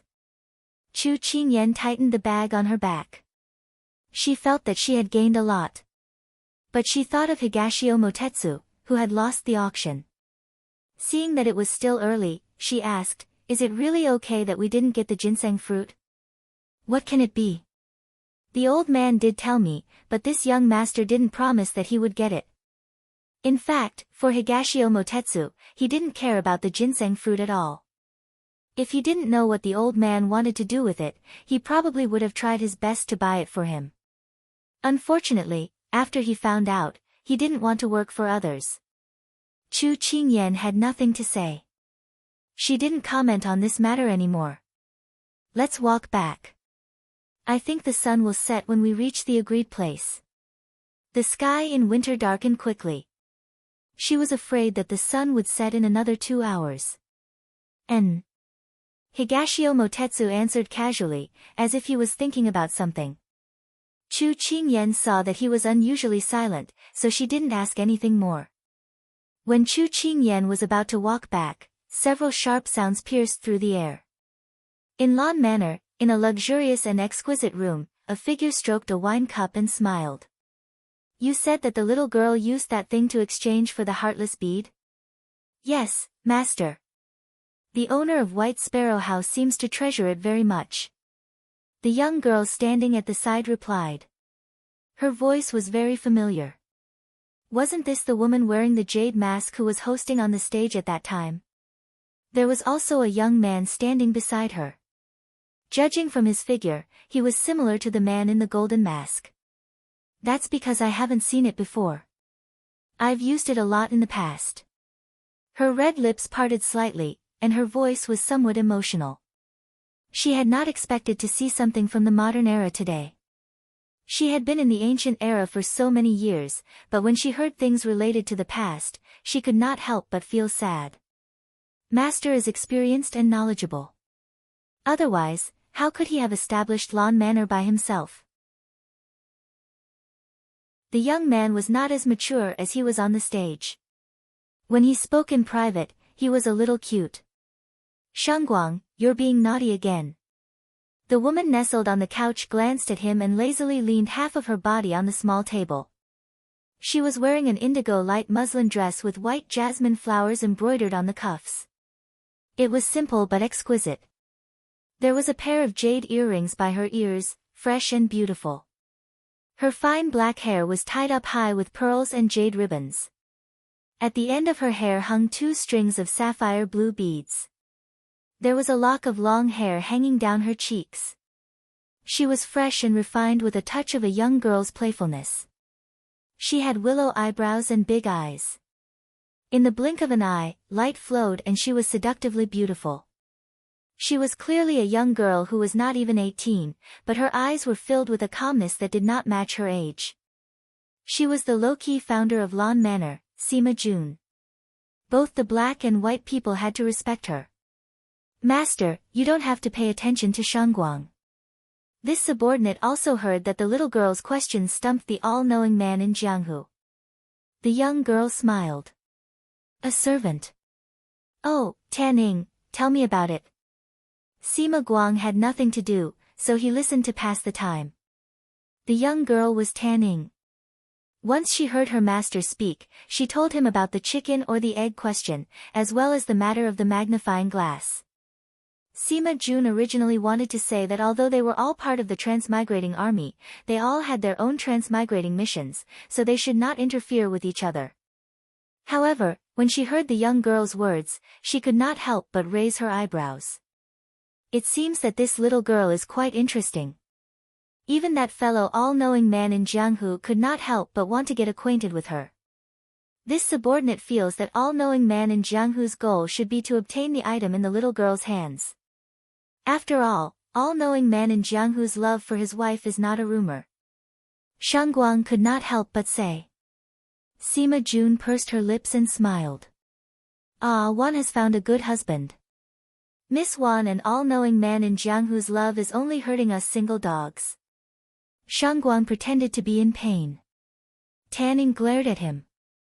Go find one yourself. Sima Jun ignored the two's bickering. She thought for a moment and said, Do you know the identity of that little girl? I did not find out. The person who brought her here is the young master of the Moon Palace sect, Higashio Motetsu. Shangguang stopped joking and replied seriously. The Moon Palace sect. Sima Jun muttered. All these years, the Moon Palace sect has rarely appeared in Jianghu. I did not expect their young master to come to the Blue Manor today. Master is right. The Moon Palace sect has been quiet for many years and usually only accepts assassination missions. However, what is strange is that some time ago, the Moon Palace sect issued a kill order and sent out a large number of disciples to assassinate the King of England of Sichuan Kingdom, Xiao Su. I do not know who paid a large sum of money to buy Xiao Su's life. However, according to our investigation, the real person who injured Xiao Su was someone else. Now, Xiao Su's whereabouts are unknown and Sichuan Kingdom is currently searching for him. Tanning said with a puzzled expression. The imperial family is full of intrigue and intrigue. There is no need to pay too much attention to it. It's almost the end of the year. After this exchange meeting, just wait until spring next year. Treat it as a holiday for all of you. However, don't forget to search for those rare treasures and strange people. Also, investigate the identity of that young lady. It's not easy to meet such an interesting person. I haven't played for a long time. Treat it as a chance to loosen my muscles. Sima Jun played with the wine cup and laughed. Yes. Shan Guang replied. At this moment, Tanning spoke. Master, the subordinate who sent Higashio Motetsu back reported that there was an ambush at the place they were sent back. There were many people and their martial arts were not weak. Who ambushed them? Sima Jun raised his eyebrows. It should be the relatives of those who were assassinated by the Moon Palace sect. They want revenge. After all these years, the Moon Palace sect's hands are stained with blood. Tanning guessed. It's not easy to meet someone fun. If she gets implicated, it would be a pity. Sima Jun shook his head and sighed. Then should we send people to help? Shan Guang saw that his master was so concerned about the young lady and could not help but ask. Sima Jun waved his hand. No need. If she is still alive, let me know. She did not believe that someone who could join the transmigrating army did not have some ability. If she died because of this small ambush, it could only prove that the young lady was just cannon fodder. Yes. Shan Guang and Tanning replied.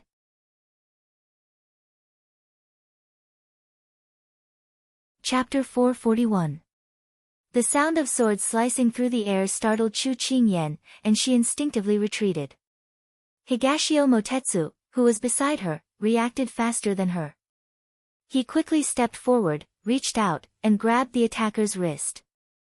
With a twist of his hand, the attacker's wrist was broken, and the sword fell to the ground. He lifted his leg and kicked the attacker, sending him flying several zhang away.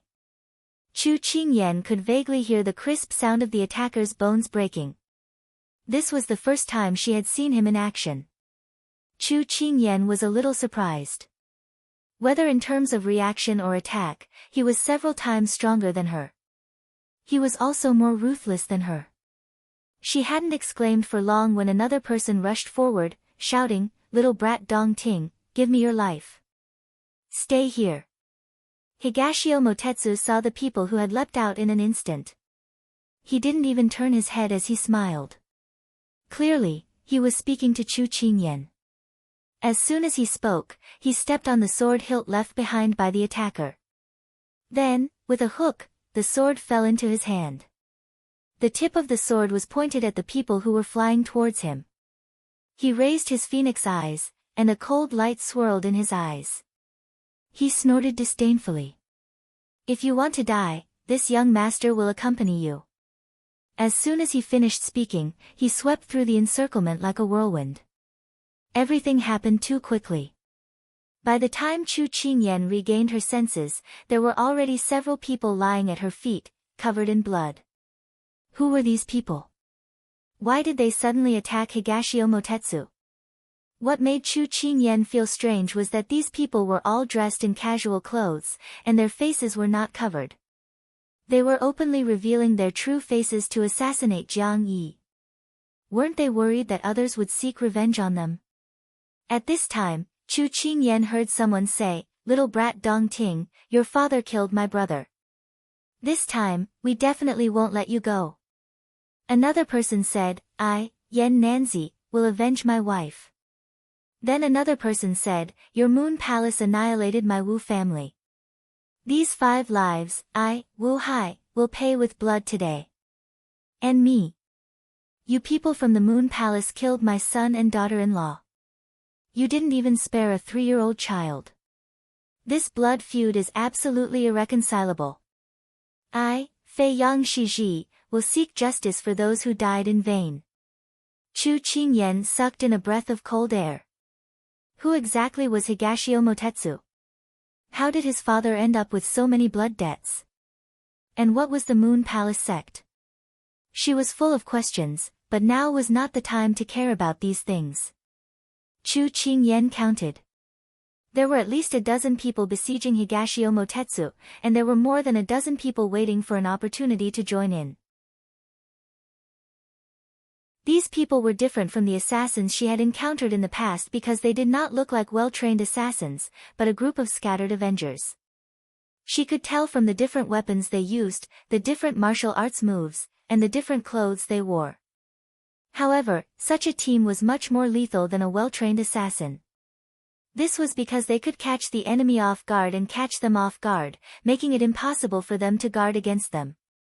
If it was the newly transmigrated Chu Qingyan, she would not be able to tell whether these people's martial arts were strong or not. She would only see the flashes of light and the shadows of swords, dazzling her eyes. However, ever since she started practicing martial arts, these people's movements seemed to have been slowed down. They were no longer as dazzling as before. I didn't expect that you self-proclaimed righteous people would engage in such a shady business of assassination. What a hypocrite. Higashio Motetsu's sword danced like a dragon, not forgetting to strike a blow at them. His smile was somewhat mocking.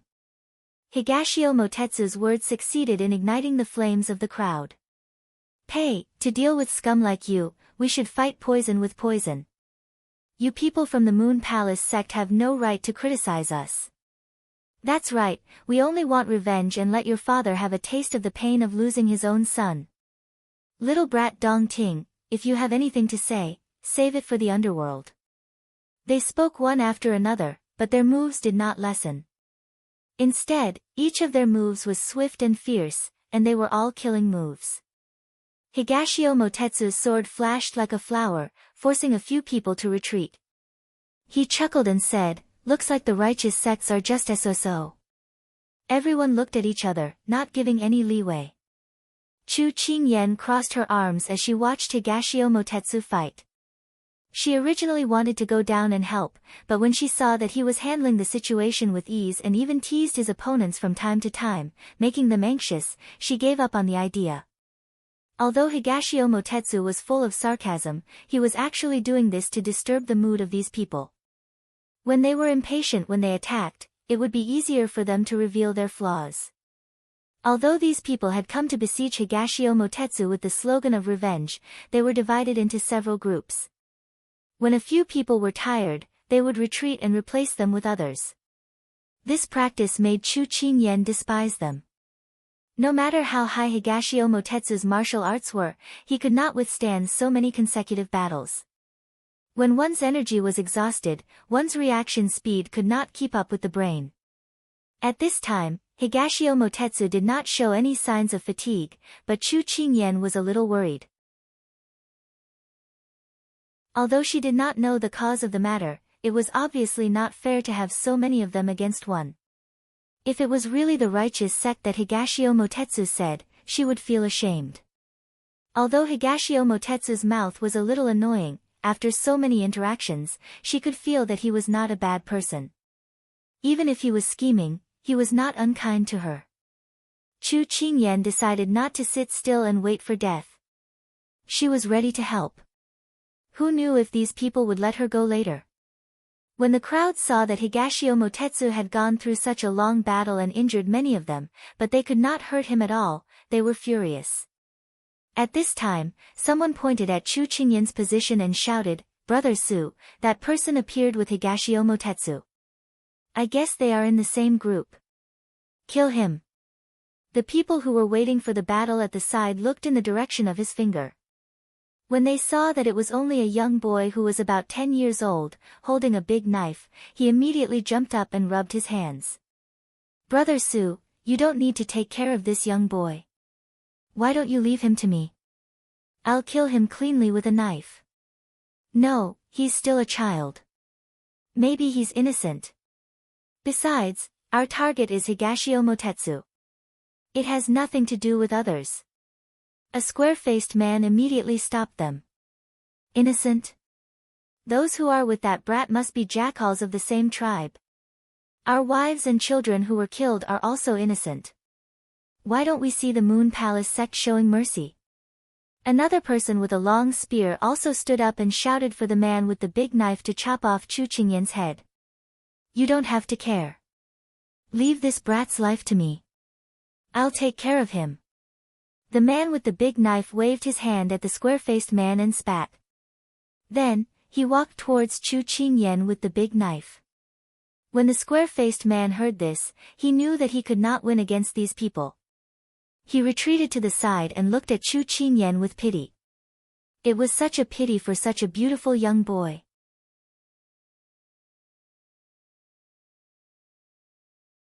Chapter 442. Their conversation had also reached Chu Qingyan and Higashio Motetsu's ears. Higashio Motetsu's expression turned cold, and the smile on his face disappeared. He said mockingly, "The person you're looking for is this young master. It has nothing to do with her. Don't tell me that people like you who talk so much about morality and benevolence won't even let a child off. Your Moon Palace is full of evil. What right do you have to talk about morality and benevolence with us? Are you even worthy?" A burly man spat, his eyes filled with hatred. Higashio Motetsu ignored him and wanted to leave to protect Chu Qingyan. Unfortunately, they had discovered him, and he couldn't leave. He could only turn around and say to Chu Qingyan, "Hurry up and leave." Chu Qingyan looked at the man who was already walking towards her with a murderous aura. Could she still leave now? She might as well fight with her back to the river. "Child, don't blame us for being vicious. If you want to blame someone, blame yourself for being together with this evil person. In the future, you'll reincarnate into a good family. Open your eyes wide and don't be blind to people." After saying these high-sounding words, the burly man with the scar on his face raised his saber and slashed at Chu Qingyan. Perhaps because he didn't think much of Chu Qingyan, the burly man didn't see the mocking smile on her face. "I think, what?" When the burly man heard her speak, he subconsciously paused. "You're the one who should open your eyes wide." Her eyes instantly turned cold. As soon as she said this, the burly man didn't even have time to react. His abdomen was already severely injured. After letting out a scream, he couldn't even hold the saber in his hand firmly and fell to the ground. They thought that the burly man would be back soon, so they didn't pay much attention to him. They didn't expect to hear such a miserable scream. Everyone looked over and saw the burly man lying on the ground, his shoulders trembling. For some reason, his posture was very strange. Meanwhile, the youth who should have been bleeding profusely was standing there with an innocent look on his face. Even Higashio Motetsu didn't know what was going on. Everyone stopped. At this moment, the innocent-looking Chu Qingyan suddenly stepped forward and kicked the scar-faced man's shoulder. No one knew what he was trying to do. This young man was too strange. His smile was so innocent that it was frightening. At this moment, Chu Qingyan suddenly exerted her strength and kicked the burly man away.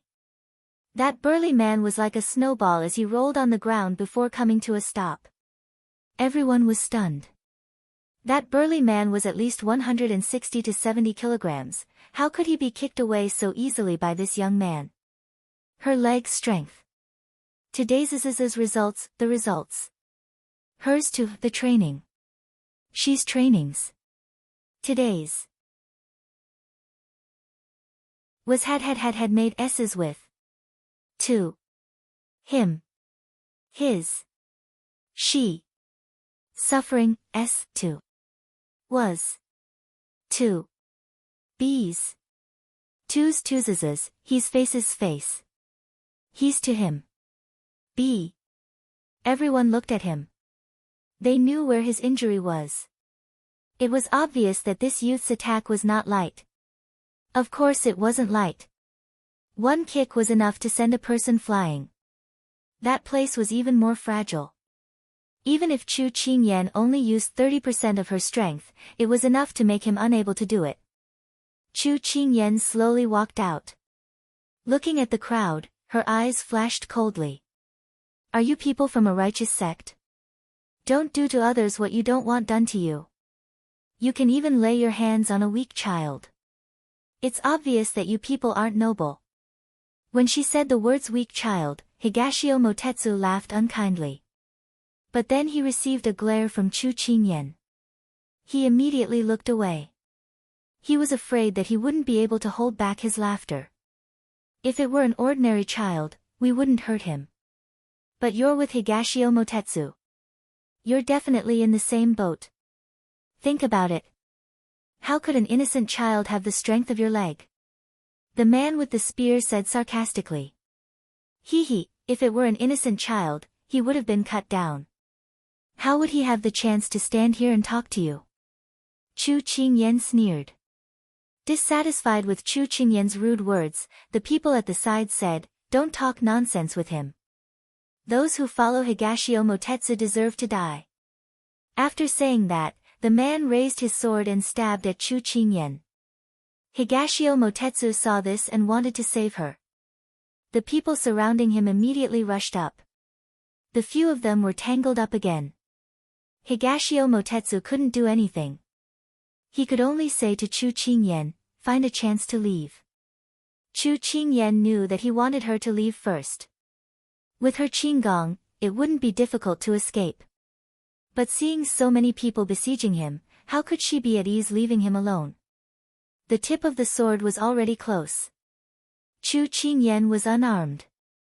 The other party obviously saw this and underestimated her. Chu Qingyan's eyes revealed panic. She pretended to be afraid. That person was very pleased with this and revealed a trace of killing intent, go die. When his voice fell, the tip of the sword was already an inch away from her neck. Chu Qingyan curled her lips. Her right foot moved and her entire body moved down. Her body nimbly slipped under his sword and in the blink of an eye, she was standing beside that person. She raised her hand and grabbed his wrist. When he didn't expect this, she knocked away his weapon. Then her palm landed on his chest and finally she threw him over her shoulder. Her movements were like moving clouds and flowing water. Everyone only felt that in the blink of an eye, their companion had already fallen to the ground and couldn't get up for a long time. Chu Qingyan was from Xiao Lai Qi. There weren't many beautiful moves. What she pursued was to hit the target in one strike. It was like hitting the weak spot of a snake. The place she hit was the most important part of the person's body. So her first two moves were enough to make that person suffer. Higashio Motetsu's thoughts were on her just now and he was still worried. But seeing her make a move, he heaved a sigh of relief and focused on the opponent in front of him. This lass grew up so quickly. Her moves were fast and ruthless. Seems like it was all thanks to Xiao Su. Only Xiao Lai Qi's training method could allow a person to grow so quickly. A strange feeling flashed past his heart, but it quickly disappeared. Chu Qingyan's move caused everyone to be alert. The few people who were watching immediately held onto their weapons and flew towards Chu Qingyan. Brother Zhao, Brother Li, we are here to take revenge for you. The people who came were aggressive and filled with righteous indignation. Chu Qingyan sneered before making a move. She looked around and then took 2 steps forward. She picked up that person's sword and weighed it in her hand. It was not as good as the sword that Big Ice Cube had prepared for her. The quality was also much lighter. She could tell that the quality of the sword was not good and it wasn't easy to use. But she didn't have any weapons on her, so she didn't have to be picky. She had been practicing her swordsmanship recently and had yet to test the results. She didn't know what level her martial arts had reached. Now was a good chance to practice. She straightened her back and held on to her sword. Those people were already in front of her.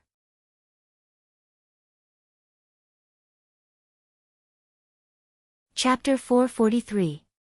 When everyone saw that she was holding a sword, they did not dare to be careless. The three of them surrounded her and attacked at the same time. They were aimed at her neck, chest, and lower abdomen. Chu Qingyan snorted. They were all killing moves. She flew back, avoiding the three people. The three people's moves missed, so they chased after her. Chu Qingyan only took a few steps back before flying into the air. She waved her sword at one of the weaker men. The sword chi was overwhelming. He raised his sword to defend, but he felt a pain in his hand. His weapon was shaken off. Chu Qingyan took the opportunity to kick him over. The other two were shocked. One of them was injured in one move. The two of them looked at each other and immediately went forward. Chu Qingyan was pleasantly surprised. She did not expect that she would easily win against her opponent by only using the third move of the Raging Flame Sword. At first, she thought that since the Raging Flame Sword had so few moves, she would definitely use them all at once. Only now did she know its power. Chu Qingyan sighed in her heart. In fact, the Raging Flame Sword was a sword technique created by Xiao Su. He combined what he had learned from his experience in the outside world into 12 moves. Each move had its own use. As long as one learned the essence, it would not be a problem to deal with the people in front of her. Chu Qingyan was personally taught by Turan and Xiao Su himself. Even if she did not learn the essence of the Raging Flame Sword, she had at least learned 90%. However, Chu Qingyan was not complacent. She could see that those who were strong in martial arts were going to deal with Higashio Motetsu. Those who were not strong in martial arts turned to deal with her.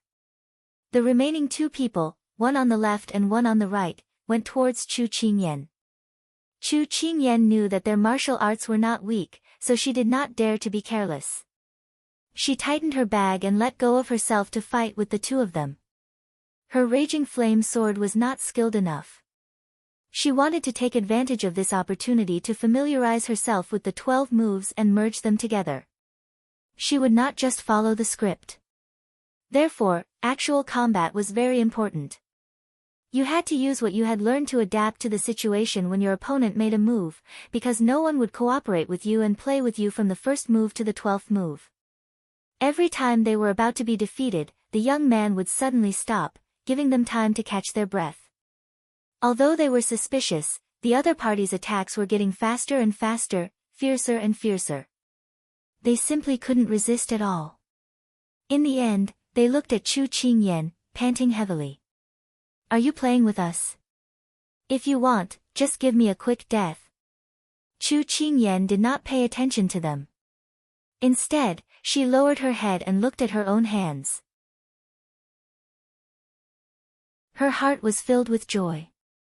So it really was true that true knowledge came from practice. Just now, she was already able to use the Raging Flame Sword freely. Seeing that the youth was not paying attention to them and was staring blankly at her hand, the two men looked at each other and gave each other a look. Then, they took small and light steps towards her. Chu Qingyan keenly felt the changes in the air. She frowned. When the other party thought that she had caught them off guard, she suddenly made a move. She used the Raging Flame 8th style that she was most familiar with. The two men's full-strength attack could not compare to Chu Qingyan's move. They fell into the dust. One of them covered his chest and fiercely said to Chu Qingyan, "You're good. If you want to kill me or cut me, do as you please." Chu Qingyan withdrew her sword and looked at him strangely. "We have no enmity. Why should I take your life?" That person was speechless. At this time, the Jianghu people surrounding Higashio Motetsu found that their three companions had been defeated so quickly. They were surprised. Who was this young man? How come they had never seen him before? The people of Jianghu rarely interacted with the people of the imperial court, much less the fierce cavalry. Thus, they could not tell where Chu Qingyan's moves came from. They only felt that they were filled with the cold killing intent of a hunting battlefield. Higashio Motetsu withdrew his gaze from Chu Qingyan and sighed in his heart. This little girl was really smart. She actually used these people as a test. He felt that her sword moves were becoming more and more familiar. Chu Qingyan did not continue to tangle with the two men. Instead, she raised her sword and quickly walked towards Higashio Motetsu. With so many people fighting to the death, even if Higashio Motetsu's martial arts were high, he would not be able to withstand so many people taking turns to fight. Not only were their martial arts different, their weapons were also different. It was even more difficult to deal with them. Higashio Motetsu did not expect her to come back. After he killed one person, he turned to Chu Qingyan who had joined the battle and said, "You leave first. It's not safe here." "No, I haven't had enough fun yet." Chu Qingyan said this, but her heart was filled with energy. She could not leave him here alone to fight against these people. Higashio Motetsu watched her fight a bloody battle. Although the opponent's martial arts were higher than hers, he did not see any fear on her face. His heart did not know why, but a warm current slowly flowed through his body. This feeling was not like blood boiling, nor was it like excitement or joy. It was like someone was using a willow branch to gently stroke his face. It was itchy, numb, but very comfortable. Although his heart was moved by her actions, he would not allow her to be injured. "You are not their opponent. Quickly leave here. You will only drag this young master down if you stay." When Chu Qingyan heard this, she pulled her sword back and glared at him. "You just need to take care of yourself. Don't worry about me. Who knows, you might drag me down." Seeing her insistence, Higashio Motetsu did not say anything else. He fought back with all his strength. Although these people's martial arts were not as high as his, they had the advantage of numbers and tacit cooperation. This was why he wasted so much time and energy. At this time, Chu Qingyan was fighting against these people whose martial arts were higher than hers. Because of her lack of experience, she was constantly being beaten. However, actual combat was for the sake of gaining experience. Moreover, she was smart in this aspect. She had just turned the 12 techniques of raging flames into her own, and this was the perfect time for her to use them. Chu Qingyan finally understood what it meant to be strong when you meet strong opponents. She thought that if she returned safely this time, she must have a good fight with Turin and the others. Actual combat was the only way to improve her skills. And just as Chu Qingyan was getting more and more excited, Higashio Motetsu had already figured out their routines and flaws through the fight just now. At this time, he hit one person accurately, and soon, more and more people fell down. Those Jianghu people did not expect that although these two people were young, their martial arts and brains were not bad.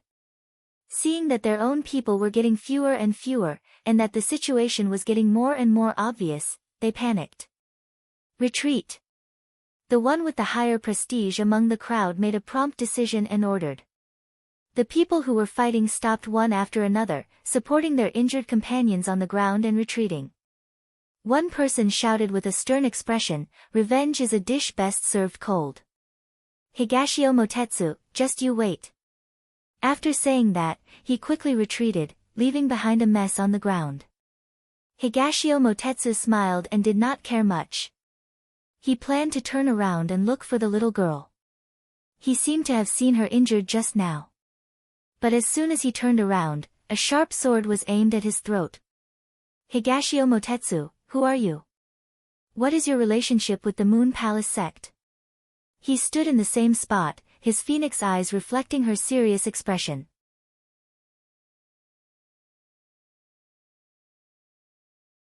Chapter 444. Chu Qingyan stared at him coldly, refusing to budge an inch. "Little girl, this young master has treated you well, so why are you pointing your sword at me?" Higashio Motetsu looked at her with a smile, as if he didn't care about the sword at his neck at all. She chuckled at his words, "Dong Ting, you have indeed treated me well, but these are two separate matters. Tell me honestly, who are you and what is your relationship with the Moon Palace sect?"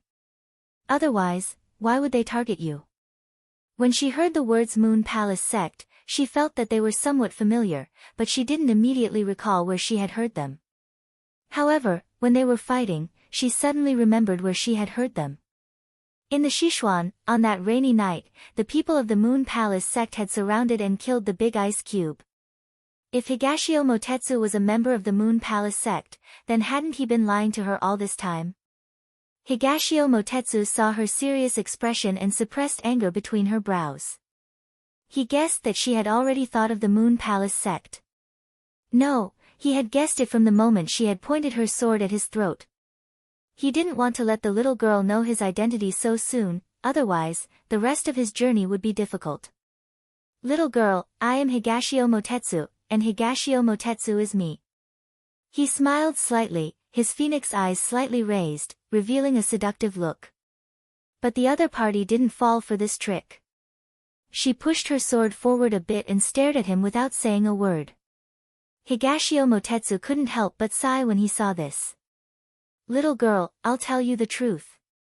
Speak, don't try to play any tricks. Chu Qingyan harumphed. Higashio Motetsu spread his hands, indicating that he would cooperate. Then he said, Higashio Motetsu is my real name, and I will never change my name. My father is indeed a member of the Moon Palace Sect, so don't be so agitated, little girl. Be careful not to cut my skin, it'll be ugly if you leave a scar. He took a step back, avoiding Chu Qingyan's sword. Then he continued, my father used to be a member of the Moon Palace Sect, but he isn't anymore, and I'm even less of one. How do you explain those people? Chu Qingyan looked at him coldly. Fabricate, and continue fabricating. My father used to be a member of the Moon Palace Sect. Do you still remember the woman who tried to assassinate Xiaosu? She was a protector of the Suicide Squad, and there was another assassination squad in the Moon Palace Sect called the Suicide Squad. Coincidentally, my father was a protector of the Suicide Squad. However, ever since my father married my mother, he washed his hands of gold and has been away from the Moon Palace Sect for many years. He was tired of the days of bloodshed and slaughter, and has now left the Jianghu.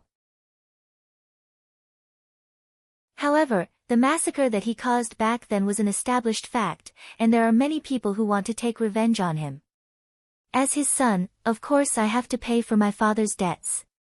Higashio Motetsu finished speaking, his expression sorrowful. A beautiful man in distress, the picture was very moving. However, Chu Qingyan was not moved by the beauty in front of her. She asked, just now, someone said that you killed his wife a few days ago. How do you explain that? Higashio Motetsu immediately cried out, it's not our fault. It's just that they put the blame on my father for the latest sin committed by the Moon Palace Sect. Moreover, as long as it's a member of the Moon Palace Sect, they will deal with him in the name of revenge. Therefore, my father and I are just forced to take the blame. In addition to the old grudges, those who didn't know the truth were instigated by my father's former enemies, and that's why they attacked us together today. Although Chu Qingyan was a little shaken, she still didn't believe it. This man was very eloquent, and she didn't want to be fooled by him. I don't believe it. What's your purpose for following us all the way? I don't believe it's such a coincidence that we will meet in the Jiang Kingdom. Seeing that Chu Qingyan's eyebrows were relaxed, but she still held the hilt of her sword tightly and pointed it at him, Higashio Motetsu smiled and continued, little girl, I did come to the Jiang Kingdom for something. It's for the ginseng fruit. If you still don't believe me, then think about it. When so many people besieged Xiaosu, who tipped you off? Who sent you, who had a high fever, to the door of the clinic? Who brought you to the Blue Manor to find the whereabouts of the ice crystal flower and the love grass?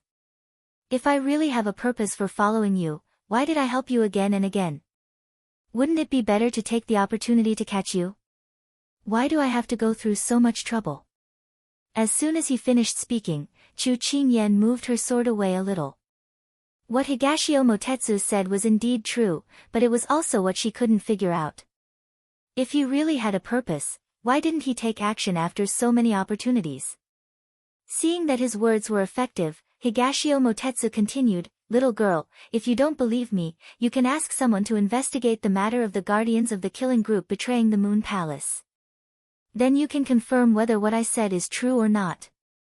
Chu Qingyan tightened her fingers and looked at him coldly again. Dong Ting, do you dare to swear that what you said is true? Do you mean the matter of the guardians of the killing group? Higashio Motetsu seemed to ask casually, and then when Chu Qingyan glanced at him, he immediately raised 3 fingers.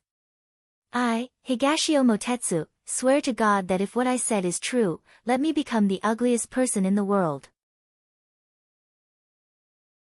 The ancients valued their promises and swore to God from the bottom of their hearts. For a person who cared so much about appearance, this oath was vicious. Although Chu Qingyan still had some doubts in her heart, she didn't have any other evidence at this time, so she gave up. Higashio Motetsu saw that she was no longer so tense, and secretly laughed in his heart. This little girl was still a little inexperienced. There were indeed guardians of the killing group who betrayed the Moon Palace, but unfortunately, not long after they escaped, they were killed by their father. There was no evidence, so he wasn't afraid of her investigating. Today, he was just borrowing his identity. Chu Qingyan took back her sword and casually threw it away, indicating that she would no longer ask him. Higashio Motetsu was a person who was especially good at reading people's expressions.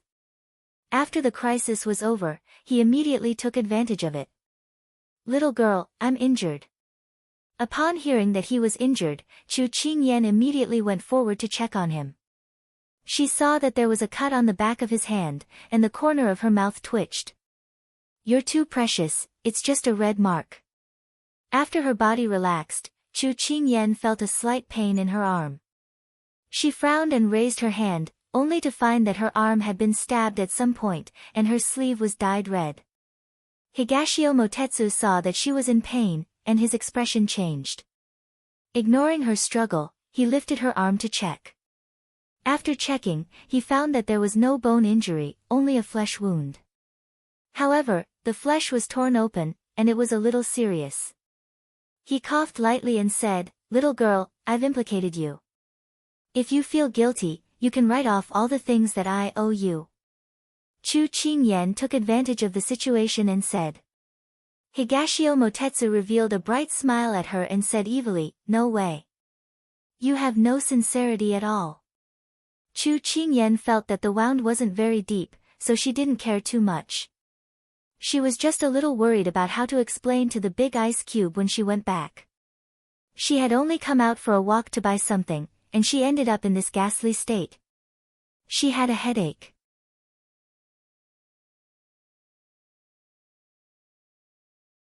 Chapter 445. After pulling out 2 strands of her hair, Chu Qingyan decided to hide it from him. If Big Ice Cube knew that she was injured, it would be the same as asking for trouble. When she came back to her senses, she saw that Higashio Motetsu had picked up the ribbon that had fallen on the ground and walked to her side.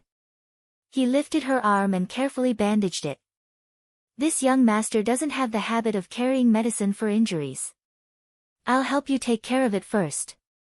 Later, I'll have your people apply medicine and bandage it again. Chu Qingyan watched as he carefully bandaged her wound. Her gaze became complicated. What kind of person was he? Dong Ting, I'll believe you for now. Don't lie to me. She looked at his hand and said word by word seriously. Trust was the bridge between good friends. Once the bridge was broken, there would be no chance for them to contact each other. She was a person who could not tolerate being played around by others. Higashio Motetsu's fingers paused for a moment. He then wrapped the ribbon around her arm for the last time and replied, I won't. That's good. I hate being lied to the most. Chu Qingyan breathed a sigh of relief and put down the last trace of doubt in her heart about his identity. When Chu Qingyan's words fell, Higashio Motetsu's heart suddenly trembled. He frowned and didn't say anything else. After he finished bandaging her wound, he let go of her hand. He still had that devilish smile on his face. Little girl, will you be scolded if you go back like this? I'm just worrying about how to explain myself. Chu Qingyan looked at the ribbon wrapped around her arm and looked distressed. Just tell the truth. Higashio Motetsu replied casually. If there's no other way, then this is the only way. It's getting late. Let's go back. Jin Xian and the others must be waiting anxiously. Chu Qingyan touched the bundle on her shoulder and smiled gently. She had gained a lot today. She had to quickly tell Big Ice Cube. Chu Qingyan was already walking quickly in front. Higashio Motetsu looked at her figure that was gradually blending into the dusk, and a thick gloominess appeared in his eyes. However, when she turned around to urge him, it quickly disappeared from the corner of her eyes. Dongting, if those people blame your father's death on you, won't you be like a rat crossing the street, hated by everyone? Chu Qingyan tilted her head and asked him. What can we do? We can't stay in the house forever. Higashio Motetsu shrugged. Chu Qingyan shook her head and suggested against her conscience, I think you should cover yourself up when you go out in the future. Your appearance is too eye-catching. Higashio Motetsu smiled cheerfully and said, Little girl, you also admit that this young master's appearance is outstanding? No, it's just that your appearance is too unique. As long as your enemies see you once, they will never forget you. Chu Qingyan mercilessly teased him. Higashio Motetsu had nothing to say to this little girl's duplicity. After the fierce fight just now, the two of them were a little tired. However, their relaxed mood was even higher. Chu Qingyan was still excited about improving her swordsmanship, so she chatted with Higashio Motetsu without the usual restraint. In the midst of their battle of words, the two of them had already returned to the agreed place. Duguqing, whose face was filled with anxiety, immediately rushed forward when she saw who it was. Little Qingyan, why did you come back so late? The sun is about to set. Do you know how worried I was about you? After saying that, her voice was a little hoarse. She knew about the Blue Manor, and also knew that some people who went to the Blue Manor couldn't come back. At that time, she thought that little Qingyan wouldn't be so stupid to come back so quickly. Who knew that after waiting for so long, her heart had already been hung up? Duguqing reached out to hug her, but was suddenly pushed away by a pair of hands. She raised her head and heard Higashio Motetsu say, Miss Dugu, the little girl is a little injured. The implication was that she shouldn't touch her. Hearing that she was injured, Duguqing couldn't be bothered to admire the handsome man. Only then did she see that her sleeve was torn. She hurriedly wanted to check, but Chu Qingyan pulled her hand with a smile. It's just a scratch. It's already been bandaged. Go back and apply some medicine. Let's go back quickly. At this time, Jin Xian stepped forward without a word and draped the cloak in his hands over his master's shoulders. This was given to him by Xining before he left. He didn't expect it to come in handy at this time. Chu Qingyan nodded at him. Duguqing also knew that the time was late, so she didn't delay. After bidding farewell to Higashio Motetsu with Chu Qingyan, she walked back with Jin Xian. You mischievous girl, you made me worried to death. Duguqing raised her hand and wanted to give her a chestnut, but remembered Higashio Motetsu's words just now. She turned her hand and pinched her face. Chu Qingyan pretended to grimace in pain. Sister Dugu, please be merciful. I'm very weak now. And I think you're not worried about me. You're worried that if something happens to me, young Master Yi will ignore you, right? Oh, you mischievous girl, you really don't know how to appreciate kindness. Go away. Duguqing turned her head and ignored her. Okay, I'm just kidding. Chu Qingyan laughed and comforted her. After saying it a few times, she didn't get any response. Chu Qingyan immediately lowered her voice. Good sister, please forgive me for saying things that aren't pleasant to hear. Duguqing, who had been holding back her laughter for a long time, turned back and pinched her little face again. Little girl, you're right. This lady is only worried that big brother Ling Feng will vent his anger on me. How can your little brain be so smart? You should worry about yourself. How are you going to explain your injury when we go back later? Chu Qingyan withered in the wind. She really didn't play by the rules. Along the way, they were laughing and joking, but she didn't know what kind of chaos would happen when they returned. She could only hope that her injury wouldn't be discovered. Higashio Motetsu stood at the end of the alley, looking at the departing figures of the three people with a thoughtful expression. At this time, Xuanqi Zimo appeared behind him. Master. Earlier, he had already received news that his master was being attacked. When he rushed over, his master had indicated not to appear, so he could only follow behind. Higashio Motetsu looked at the petite figure turning the corner. Her words suddenly echoed in his ears. She said she believed him. But what she hated the most was being lied to. Little girl, if one day you find out that I lied to you, will you, Zimo? Higashio Motetsu frowned and said. This subordinate is here. Xuanqi Zimo immediately replied. Find out who those people are. Don't hold back. Get rid of them all. Don't leave any traces behind. This young master doesn't want them to appear in front of the little girl again. Higashio Motetsu said faintly. His voice was beautiful, but it contained a bloodthirsty killing intent. He rarely appeared in front of the world as the young master of the Moon Palace sect. Very few people knew his identity. If these people didn't know that his father had been searching for the ginseng fruit all year round and spread the news that the ginseng fruit was being sold in the Blue Manor, he wouldn't have appeared. However, after dealing with these problems, no matter how much the little girl investigated in the future, she wouldn't be able to find any clues. Yes. Xuanqi Zimo felt that his master's voice was different from before, but he didn't dare to ask.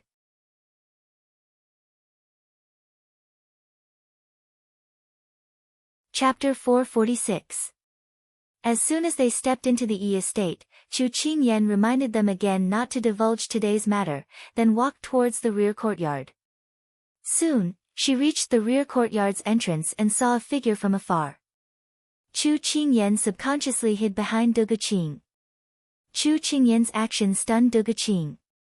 When she saw the person in front of her clearly, she couldn't help patting Chu Qingyan's head in amusement and teased, "When did you become afraid of Yi Lingfeng?" Hearing that it was Yi Lingfeng, Chu Qingyan immediately straightened her back and walked out from behind Du Guqing, pretending that nothing had happened. She coughed softly, then said, "Let's continue walking." Du Guqing couldn't help laughing at her appearance and followed her, unable to resist saying, "Little Qingyan, you seem to be very afraid of your fiancé. He's not good-looking, doesn't speak much, and doesn't know how to coax girls. What do you see in him?" Chu Qingyan's face darkened when she heard this. She wanted to refute, but thought that there was no need. She saw Yi Lingfeng's voice from the corner of her eye and curved her lips. "Elder sister Dugu, shouldn't young Master Yi be in his own courtyard usually at this time? Why would he appear at our courtyard's entrance? Could it be that he's waiting for someone? But only you and I are out today, but I can guarantee that he's not waiting for me." Du Guqing had wanted to tease little Qingyan, but she didn't expect to be teased back at her. Her expression instantly became a little interesting, and she couldn't help but roll her eyes at Chu Qingyan. "You're so sharp-tongued at such a young age. I wonder who taught you." Chu Qingyan agreed with a grin, "Thank you for admitting it. I'm just a self-taught genius." "Elder sister Dugu, do you know that in the Yangtze River, the new generation surpasses the old, and the old generation dies on the beach?" With that, she made a face at her, then slipped away. The sound of Du Guqing stomping her feet came from behind, and Chu Qingyan laughed. Their movements had attracted Yi Lingfeng's attention. Chu Qingyan walked up and saw Yi Lingfeng's eyes fall on Du Guqing behind her. Her heart was beating fast. Could it be that she was right? Yi Lingfeng was waiting for Du Guqing. Chu Qingyan doesn't care if it's true or not. When she passes by Yi Lingfeng, she says mischievously, "Young Master Yi, are you waiting for our beauty Dugu? Look, they're here. Don't let them down." As soon as her voice fell, she didn't look at Yi Lingfeng's expression and cheerfully stepped into her own courtyard. Ha, what she loved the most was to cause trouble, but she had the moral integrity to cause trouble. Serious face. Chu Qingyan was beaming with joy as she entered the courtyard. When she saw the person standing under the plum tree, the smile on her face instantly froze. What was the meaning of extreme joy begetting sorrow? Look, this was it. It was an abyss of suffering in the courtyard. Outside the courtyard, there was silence. Du Guqing saw Yi Lingfeng standing there quietly. She had also heard Chu Qingyan's shout just now. Her cheeks couldn't help but heat up. Her eyes flashed, but she slowly walked over. Yi Lingfeng was already regretting it. He shouldn't have unknowingly walked here when the servants were talking about her not coming back for a long time. It was like a husband waiting for his wife to come home.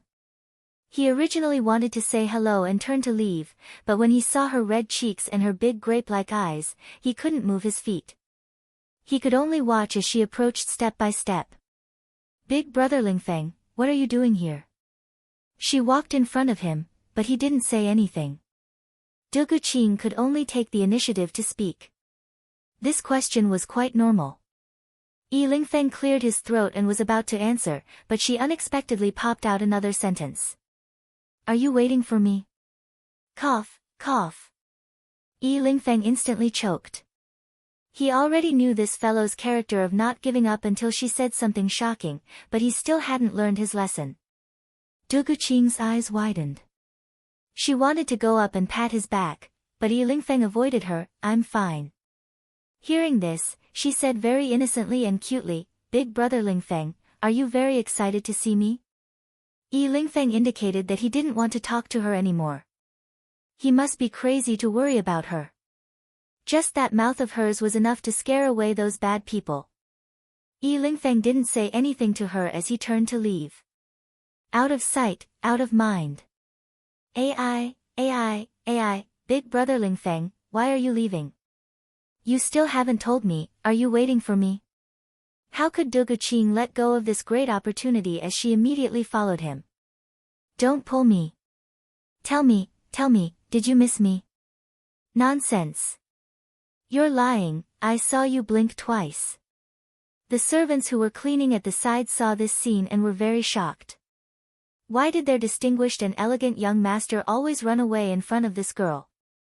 It really didn't match his gentleman's style. Incomprehensible, incomprehensible. The conversation outside faintly traveled into the courtyard. Chu Qingyan wanted to cry but had no tears.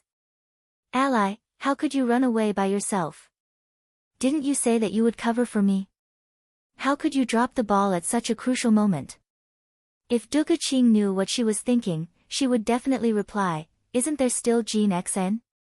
Chu Qingyan facepalmed. Jean Xn was like a block of wood. Wouldn't it be asking for his life if he made up a lie? She was afraid that he would be more of a hindrance.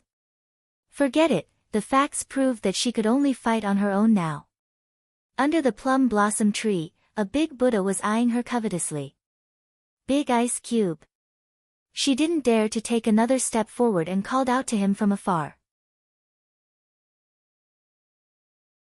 Although her heart was beating like a drum and she was panicking, but her voice still sounded as clear and loud as usual. If one didn't listen carefully, they wouldn't be able to feel the trembling in her voice. Her eyes were curved like the crescent moon, unable to pick out any mistakes. Chu Qingyan gave herself extra points in her heart with satisfaction. It was a waste of her good acting skills if she didn't go into acting in the past.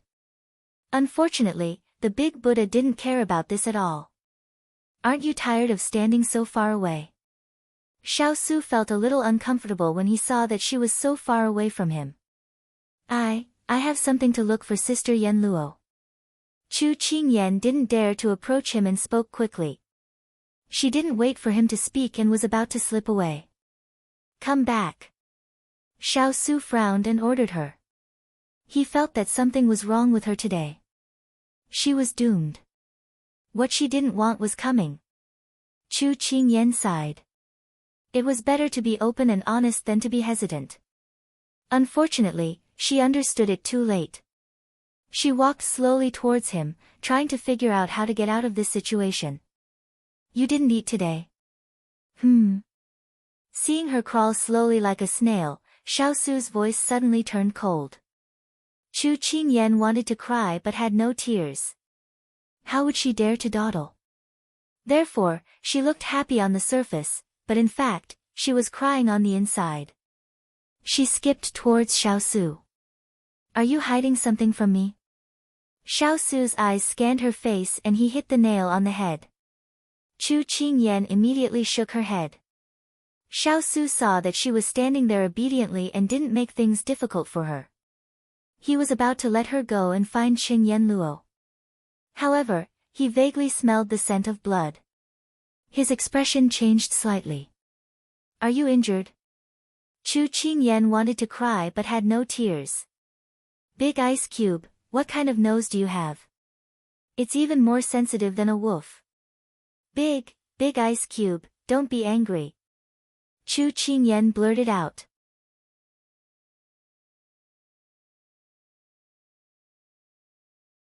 Chapter 447. Xiaosu didn't expect her to admit her mistake so quickly. However, that wasn't what he wanted to hear. Where are you hurt? His voice was very deep, so deep that she couldn't detect any emotions. Chu Qingyan knew that she had been exposed, so she could only confess. Otherwise, she would be severely punished. My hand. However, she didn't know why, but when she raised her injured arm in front of him, she suddenly felt a sense of grievance in her heart. This feeling of grievance was very similar to that of someone who had been bullied outside and kept quiet. Only after returning home did she dare to bawl in front of the person closest to her. When she was injured, she didn't feel any pain at all. Even when Higashio Motetsu bandaged her wound, she didn't feel anything. However, the moment she raised her hand, she felt as if her wound was being burned by fire. It was a piercing pain. When Xiaosu saw the bloodstains on the sleeve under the cloak, his face instantly turned as cold as ice. When he raised his head and was about to reprimand her, he saw her looking at him with watery eyes, as if she had been greatly wronged. The words of reprimand he wanted to say were stuck in his throat, but he couldn't open his mouth. He took her uninjured hand and said coldly to the empty courtyard, "Ask Ethereal and Miss Cheng to come to the room." Yes. Chu Qingyan looked at his back and followed him back to the room. The big ice cube actually didn't scold her. Was he going to settle the score with her after treating her wound? Chu Qingyan shuddered at the thought of it. However, the big ice cube's hand was so warm, unlike when she had just returned from outside. It was so cold. Once the two of them returned to the room, Xiaosu asked her to sit down obediently and didn't say a word. Chu Qingyan felt that the atmosphere was a little heavy, but due to his coercion, she didn't dare to speak rashly. Not long after, Ethereal and Qing Yanluo arrived. "Little girl, I heard that you're injured." Qing Yanluo hurried forward and saw the satin bandage on Xiaosu's arm. She looked up and saw that Xiaosu's complexion was fine, and the worry in her eyes disappeared. She crossed her arms and glanced at Xiaosu. "I thought you were seriously injured, so you called me over in a hurry. Turns out it's just a minor injury." Kong Ling first bowed to his master. When he turned around and heard his shimmy say this, he couldn't help but turn his gaze to the young Wang Fei's arm. He let out a sigh of relief in his heart. His master had him and Shimmy come at the same time to see the patient. He also thought something big had happened. "Cut the crap. Deal with it first." Xiaosu ignored him and directly ordered. Qing Yanluo muttered, "You're really treating me like a servant girl." Ethereal chuckled at her words. It seemed that his master really doted on the young consort to the bone. He even made such a big fuss over such a small injury. He was used to seeing serious injuries and illnesses on the battlefield. Indeed, this small injury was nothing to him. However, it also depended on who was worried.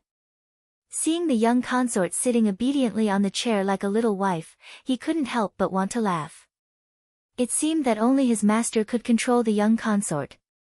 Qing Yanluo went forward and untied the satin band. She casually asked, "Who bandaged your wound?" "His technique is quite skillful." Chu Qingyan answered truthfully, "A friend." Xiao Su raised his brows slightly at her answer. Could it be the man who had appeared at Tianxiang brothel before? At this moment, Chu Qingyan thought of the thing on her back. Coincidentally, Yen Luo was also there. She became agitated. "Big Ice Cube, I have something important to tell you." Xiao Su wasn't moved by her words. "We'll talk later." Big Ice Cube's aura was too strong. She didn't dare to refute him and could only endure it. Cheng Yenluo was amused by the way the two of them interacted. It was like a child who had done something wrong and a stern elder. She lowered her head to hide her smile and carefully examined the wound on her hand. Although the wound looks serious, it's fortunate that it's not too deep. Otherwise, it wouldn't be as simple as a few days of rest. Chu Qingyan smiled sheepishly at Cheng Yenluo's scolding. "Medicine." After Cheng Yenluo cleaned the wound, she reached out to Ethereal without looking up. Ethereal passed her the medicine in her hand. Cheng Yenluo took it and applied the medicine on Chu Qingyan. "Gauze." Cheng Yenluo reached out again. Ethereal passed it to her again. Chu Qingyan looked at the scene and asked suspiciously, "Have you two made up?" "No. No." The two of them spoke in unison, but after glancing at each other, they quickly averted their gazes. Even the way they spoke was exactly the same. Chu Qingyan snickered inwardly. Something must have happened between the two of them again. When they heard that the young princess consort was injured, Wu Ling and Turin returned from outside the residence and went straight to the courtyard. When they saw that Ethereal and the others were also there, they retreated to the side. After Cheng Yenluo finished bandaging the wound, she said, "Don't let it come into contact with water for the next 2 days. Change the dressing once a day, understand?" "Okay." Chu Qingyan suspected that she was using her position to avenge a personal grudge. She actually patted her hand. It was so painful. After agreeing, Chu Qingyan immediately said to the three of them, "I had 2 great gains today.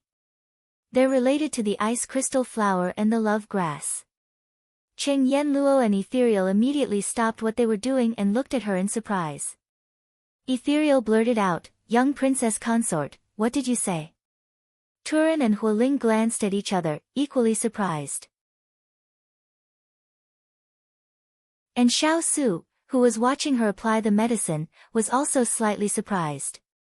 Chu Qingyan looked at him and said seriously, "The ice crystal flower is indeed in the Jiang Empire's imperial palace, and the love grass's seed was given to a respectable doctor in Shang Empire by the 100 Herb Mountains Lord.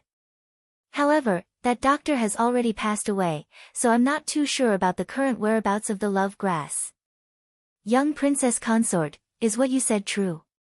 Ethereal couldn't help but step forward to ask, her face full of disbelief. "It's true."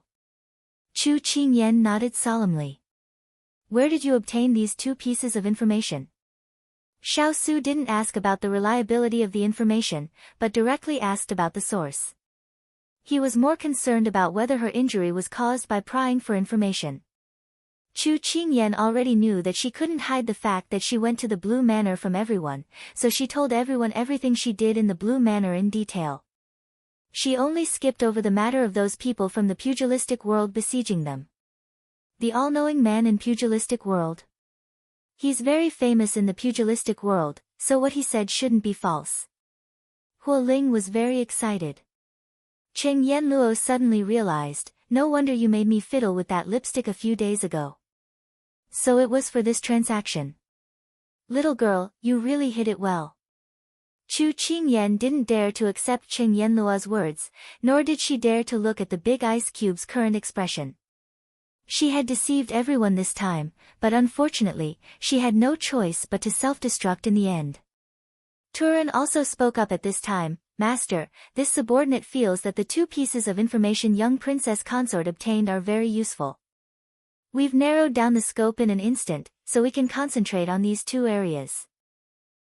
I'll leave this matter to you. Tonight, we'll discuss the specifics of the operation in the study."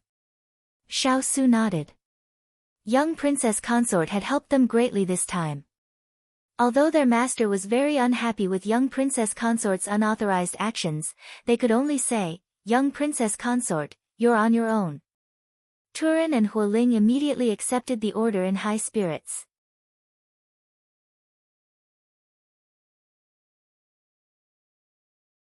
Chapter 448. Little girl, I didn't expect you to be so smart. Qing Yanluo patted her head and praised her generously. Ahem, Sister Yanluo, I'm not a puppy. Don't touch me like that. Chu Qingyan protested. Qing Yanluo retracted her hand and shook her head. Why? Your big ice cube can touch your head like a puppy, but I can't. Don't treat me differently, okay?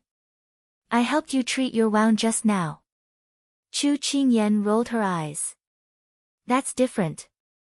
Qing Yanluo spread her hands, indicating that she couldn't understand. At this moment, Chu Qingyan recalled something. However, she pursed her lips because Big Ice Cube was present. She tugged at Qing Yanluo's sleeve and whispered, Sister Yanluo, I need your help with something. Do you have time after dinner? Hearing her words, Qing Yanluo glanced at Xiao Su and understood that the little girl wanted to avoid him. She nodded and said, I'm always free. You can come to my room later. Qing Yanluo then said to Xiao Su, there are a few famous doctors in Shang Kingdom. I remember that my father once traveled there. I'll go back and check the notes he left behind to see if there are any useful clues. I'll have to trouble you, Miss Cheng. Xiao Su nodded. Qing Yanluo left. Ethereal noticed that the atmosphere between his master and the little princess consort was a little strange, so he excused himself with the excuse of checking some information. The room, which had been lively just a moment ago, was now left with only the two of them sitting opposite each other in silence. Chu Qingyan touched the gauze on her hand and cautiously glanced at the person who was drinking tea alone. She felt uneasy. Big Ice Cube's anger seemed to have subsided. She hesitated for a moment before she stood up and walked to him. She tugged at his sleeve and said softly, Big Ice Cube, I was wrong. Don't be angry. Sister Yanluo said that you're not in the right condition to worry and get angry. You said that you were wrong. Do you know where you went wrong? Xiao Su raised his eyes and looked at her with eyes as calm as water. His tone didn't soften at all because of her weakness. He was done for. Judging from his tone, he was really going to settle the score. Chu Qingyan bit her lips and lowered her head to admit her mistake. She said sincerely, I was wrong for not protecting myself well and for being too confident. What else? Xiao Su continued. There's more. Chu Qingyan was at a loss. When she met his somewhat cold gaze, she immediately nodded like a chick pecking at rice. Yes, and I shouldn't have not brought Jean Xan with me. She said as she looked at his expression, but did not see him ease up at all. And? What else? She was about to cry. Also, I shouldn't have come home so late. Chu Qingyan's voice became softer and softer as she answered. Seeing that she didn't answer his question, Xiao Su's tone suddenly sank. He pulled his sleeve away from her hand. It seems that you still haven't realized where you went wrong. Then take your time to think about it. With that said, Xiao Su stood up. He ignored her pitiful look and strode out of the door. If he didn't teach her a lesson this time, she might forget the pain after the scar healed again. Chu Qingyan looked at her empty hands and turned her head. His figure had already disappeared from the side of the door. She leaned against the chair and started to wonder. What else did she do wrong to make the Big Ice Cube so angry? She had said everything that she could think of. This was the first time that the Big Ice Cube had been so angry at her. She felt very wronged, but she couldn't ask anything now that he was gone. She could only think about it herself. But she really couldn't figure it out. The Big Ice Cube didn't even remind her. At this moment, Xining knew that her master had returned and was injured. She immediately came back from the kitchen. Master, are you all right? Xining asked worriedly. Chu Qingyan pointed at her injured hand and said unhappily, I'm fine. It's just a superficial wound. I won't die. Pei, don't talk about dying. It's inauspicious. Xining immediately spat a few times on the ground. Her gloomy mood was immediately alleviated by Xining's cute actions. Xining, I find that you're becoming more and more like a happy person. Xining was very calm towards her master's praise because she had heard her master say this many times before. Master, you should eat first. You must be hungry after going out for a day. Chu Qingyan, who hadn't felt hungry yet, when she heard the word eat, her stomach let out 2 rumbling sounds. She rubbed her stomach. Today's battle of wits and courage had exhausted her energy and stamina. She nodded. Okay. After all the dishes were served, Chu Qingyan was surprised to find out, why did you only prepare my portion? Where's His Highness? Xining, who was scooping rice, hesitated and said, Master, Lord asked someone to bring the food to the study. I think he doesn't want to eat with you. Chu Qingyan, who had just picked up her chopsticks, suddenly lost her appetite. The big ice cube must still be angry. What should she do? The meal tasted like wax. Chu Qingyan didn't care about anything else. She took the box and walked towards Cheng Yanluo's room. When she knocked on Cheng Yanluo's door, the latter had just finished bathing. When she saw her, she stepped aside to let her in. What's the matter?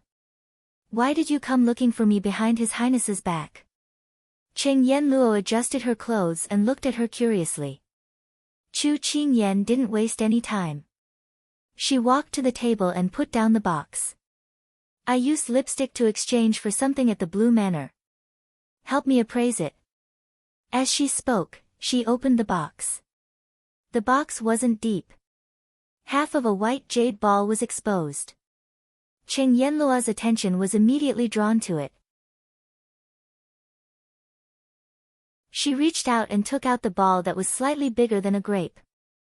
A green light flashed in her eyes. Heartless bead. It's good stuff. Yes. Chu Qingyan nodded. It seemed that Cheng Yanluo knew what it was. Is this useful for His Highness? Are you referring to the snake's kiss poison? Cheng Yanluo retracted her gaze from the heartless bead and looked at Chu Qingyan. She shook her head regretfully. Although the heartless bead is said to be able to ward off and detoxify hundreds of poisons, it's only effective against common poisons. The snake's kiss poison is the most venomous of all poisons. The heartless bead can't detoxify it.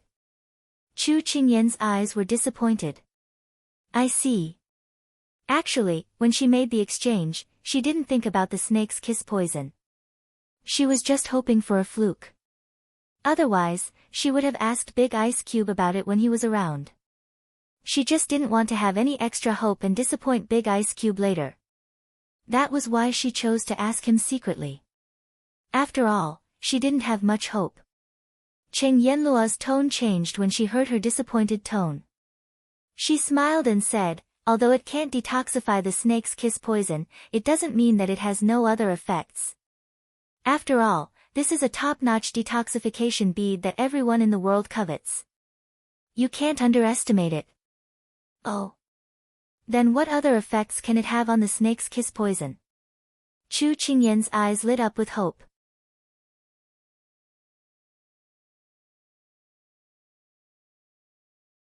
Chapter 449.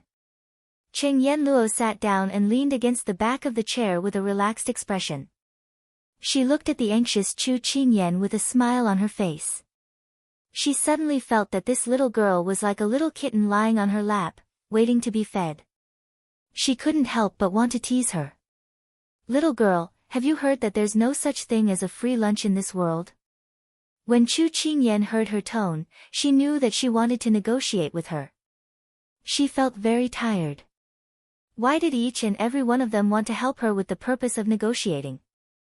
How could she be friends with them like this? Couldn't they be simple and pure? However, the other party had something she wanted, so she could only admit defeat. Sister Yen Luo, just tell me what you want.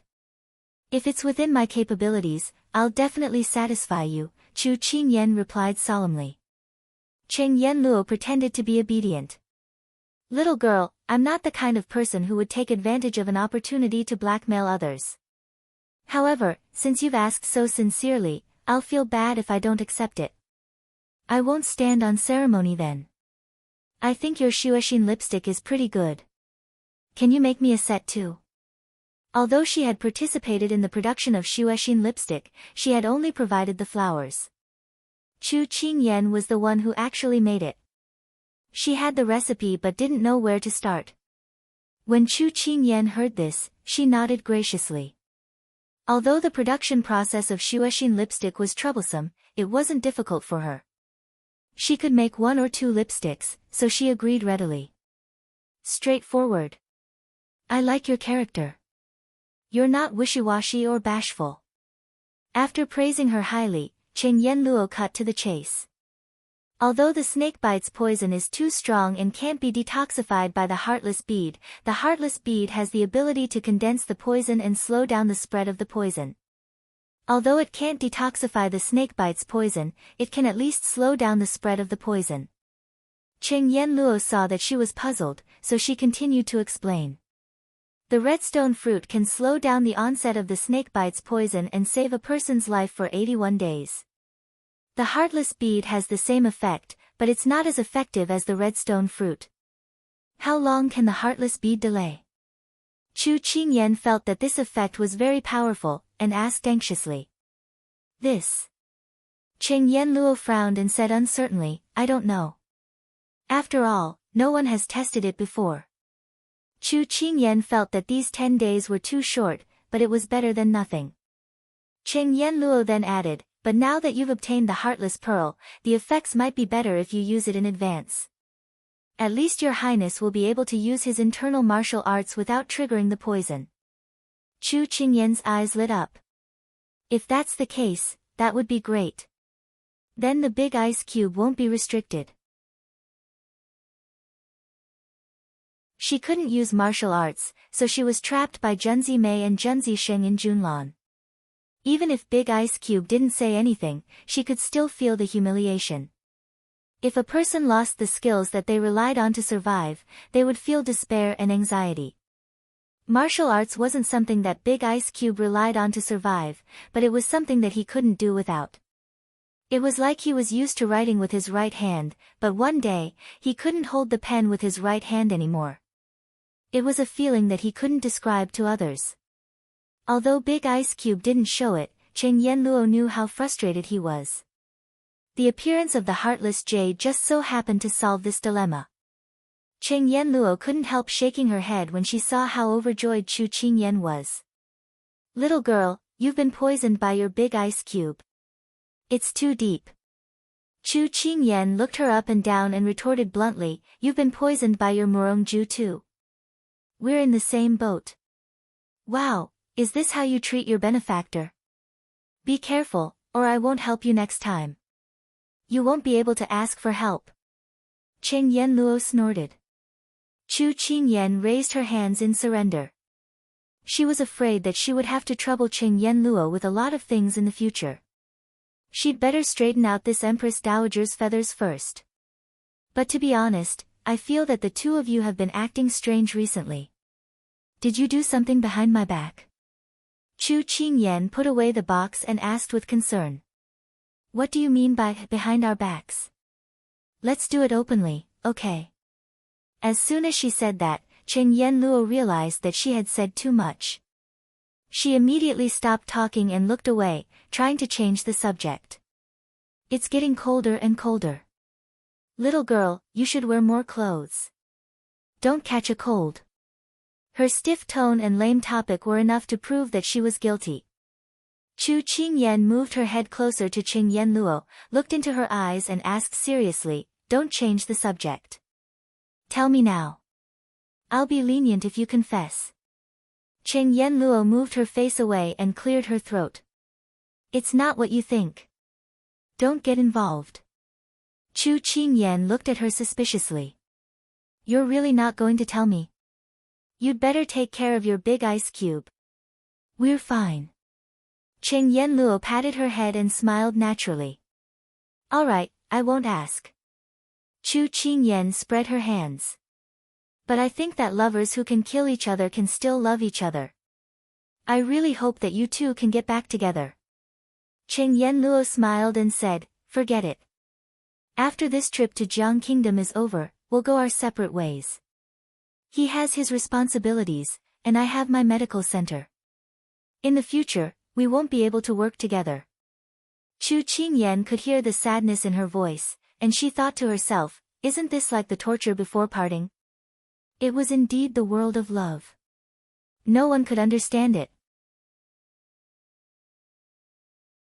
Chu Qingyan sighed inwardly and stopped asking questions. It was rare to see this side of Cheng Yenluo.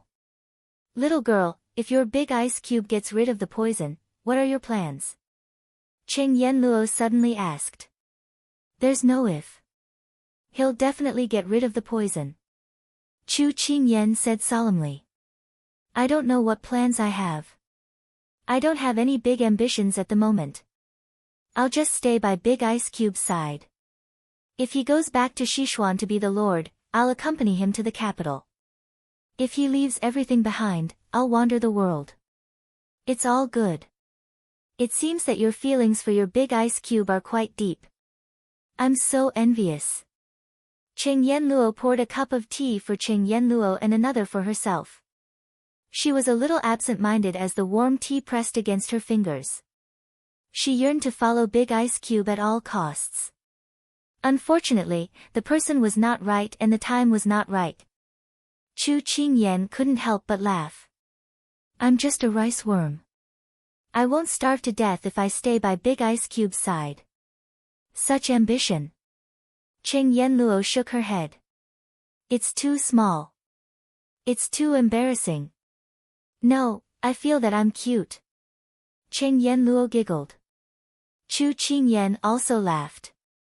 Actually, it wasn't easy for her to stay by Big Ice Cube's side like a rice worm. There were too many demons and monsters. She still had to shoulder the heavy responsibility of killing them. If I'm far away from the imperial court, I might be able to sell lipstick and do some business. I might even be able to become a wealthy merchant. It's not impossible. Chu Qingyan thought happily. Look at your personality. Can you sit still? Cheng Yenluo poured cold water on her. Chu Qingyan shook her finger. No, no, no. I still have to have dreams. What if they come true? Cheng Yenluo shrugged. At this moment, someone knocked on the door. Is Miss Cheng in? It was Huoling's voice.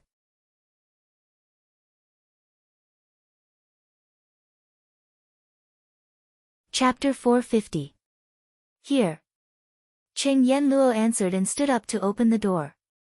She saw Huoling standing outside the door, saying to her, Miss Cheng, regarding those 2 herbs, we want to discuss them in detail in the study. Do you have time to join us? Cheng Yenluo answered without hesitation, no problem, I'll be there in a moment. Many thanks. Huoling nodded and was about to leave when a small head suddenly popped out from behind Cheng Yenluo. Huoling, who did His Highness invite? Am I included? Chu Qingyan asked eagerly. When Huoling saw that it was his little princess consort, he smiled at her and said, Master didn't mention you, so he probably wants you to recuperate well. Huoling will take his leave first. After Huoling left, Cheng Yenluo closed the door and turned around, only to see Chu Qingyan with a bitter expression. She chuckled, what's wrong? Did you two have a fight? Chu Qingyan shook her head and nodded. In the end, she could only say in distress, it can't be considered a fight, it's just a one-sided Cold War. Isn't your family's big ice cube always cold? Cheng Yenluo expressed that she couldn't understand. Chu Qingyan scratched her head, not knowing how to explain, forget it, let's not talk about this. I'll go to the study with you. Cheng Yenluo nodded indifferently. Perhaps these two were just quarreling and their relationship would be as good as before. You're going to wear this? Cheng Yenluo pointed at her arm. Chu Qingyan followed her gaze and saw that not only were her sleeves torn, even her clothes were stained with blood and dirt. She really cut a sorry figure. She was in a hurry to find Yenluo after eating and forgot to change her clothes. If she went back to change now, it would definitely waste a lot of time. Thus, Chu Qingyan smashed the pot to pieces and said, "It's fine, we're all on the same side anyway.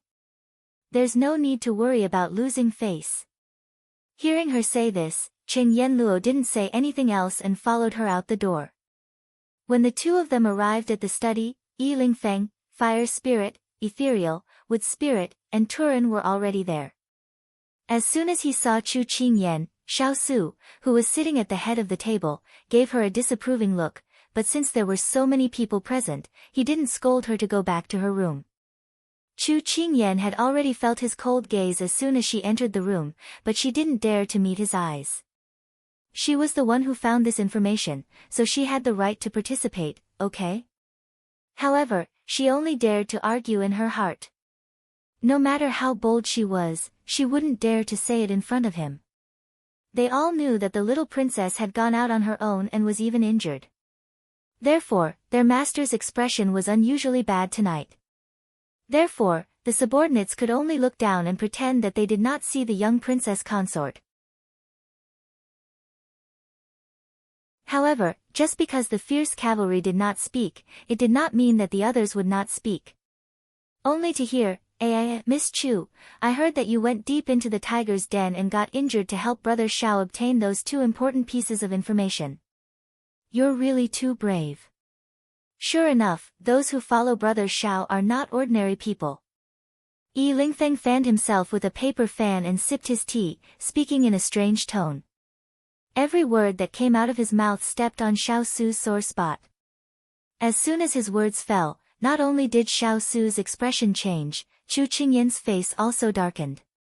Was this person praising her or trying to sow discord? He was simply touching the pot that didn't boil.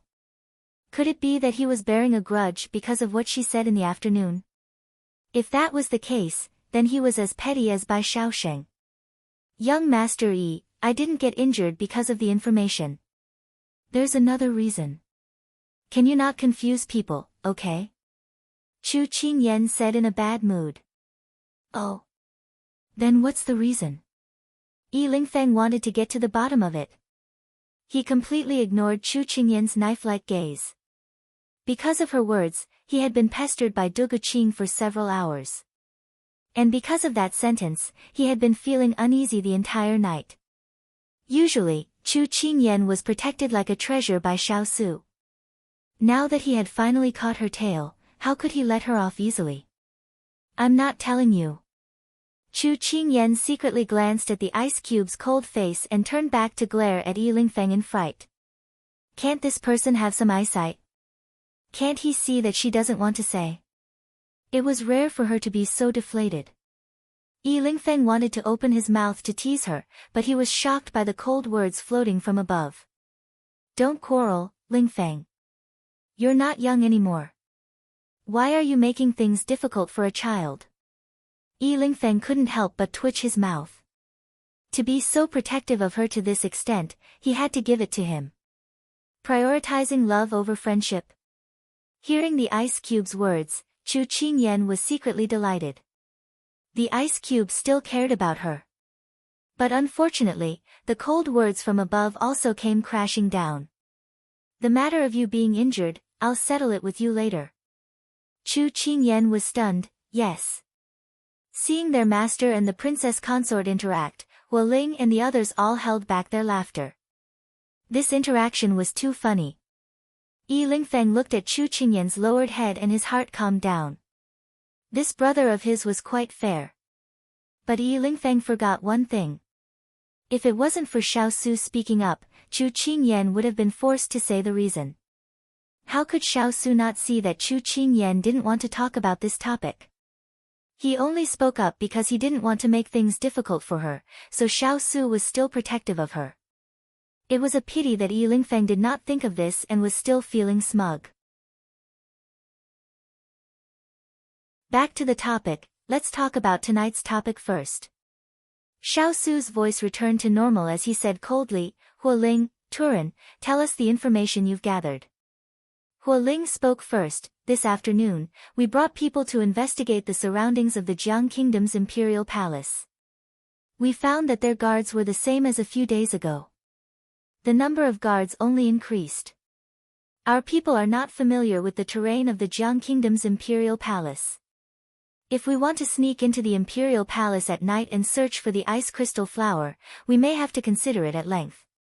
Turan continued, this subordinate has already sent a messenger pigeon to Water Spirit, asking her to focus on the Shang Kingdom. If there's the whereabouts of the love grass, she should immediately inform us. Xiao Su nodded. He turned to ask Yiling Feng, can we get the map of the Jiang Kingdom's imperial palace? At this time, Yiling Feng had already put away his frivolous appearance and was still waving his fan. He said with a serious expression, I'm afraid we'll have to wait for another 2 days. Recently, the Imperial Household Department has not purchased any cloth. Moreover, the people in the Imperial Palace only enter and do not leave. The people I sent out also did not receive any news. When the security in the Imperial Palace is relaxed, I'll contact the people inside. Xiao Su nodded. If we can't get the topographic map within 3 days, I'm afraid Turan will have to bring people to make a trip there personally. At this time, Qing Yanluo spoke, I went back and checked the information about that doctor from the Shang Kingdom today.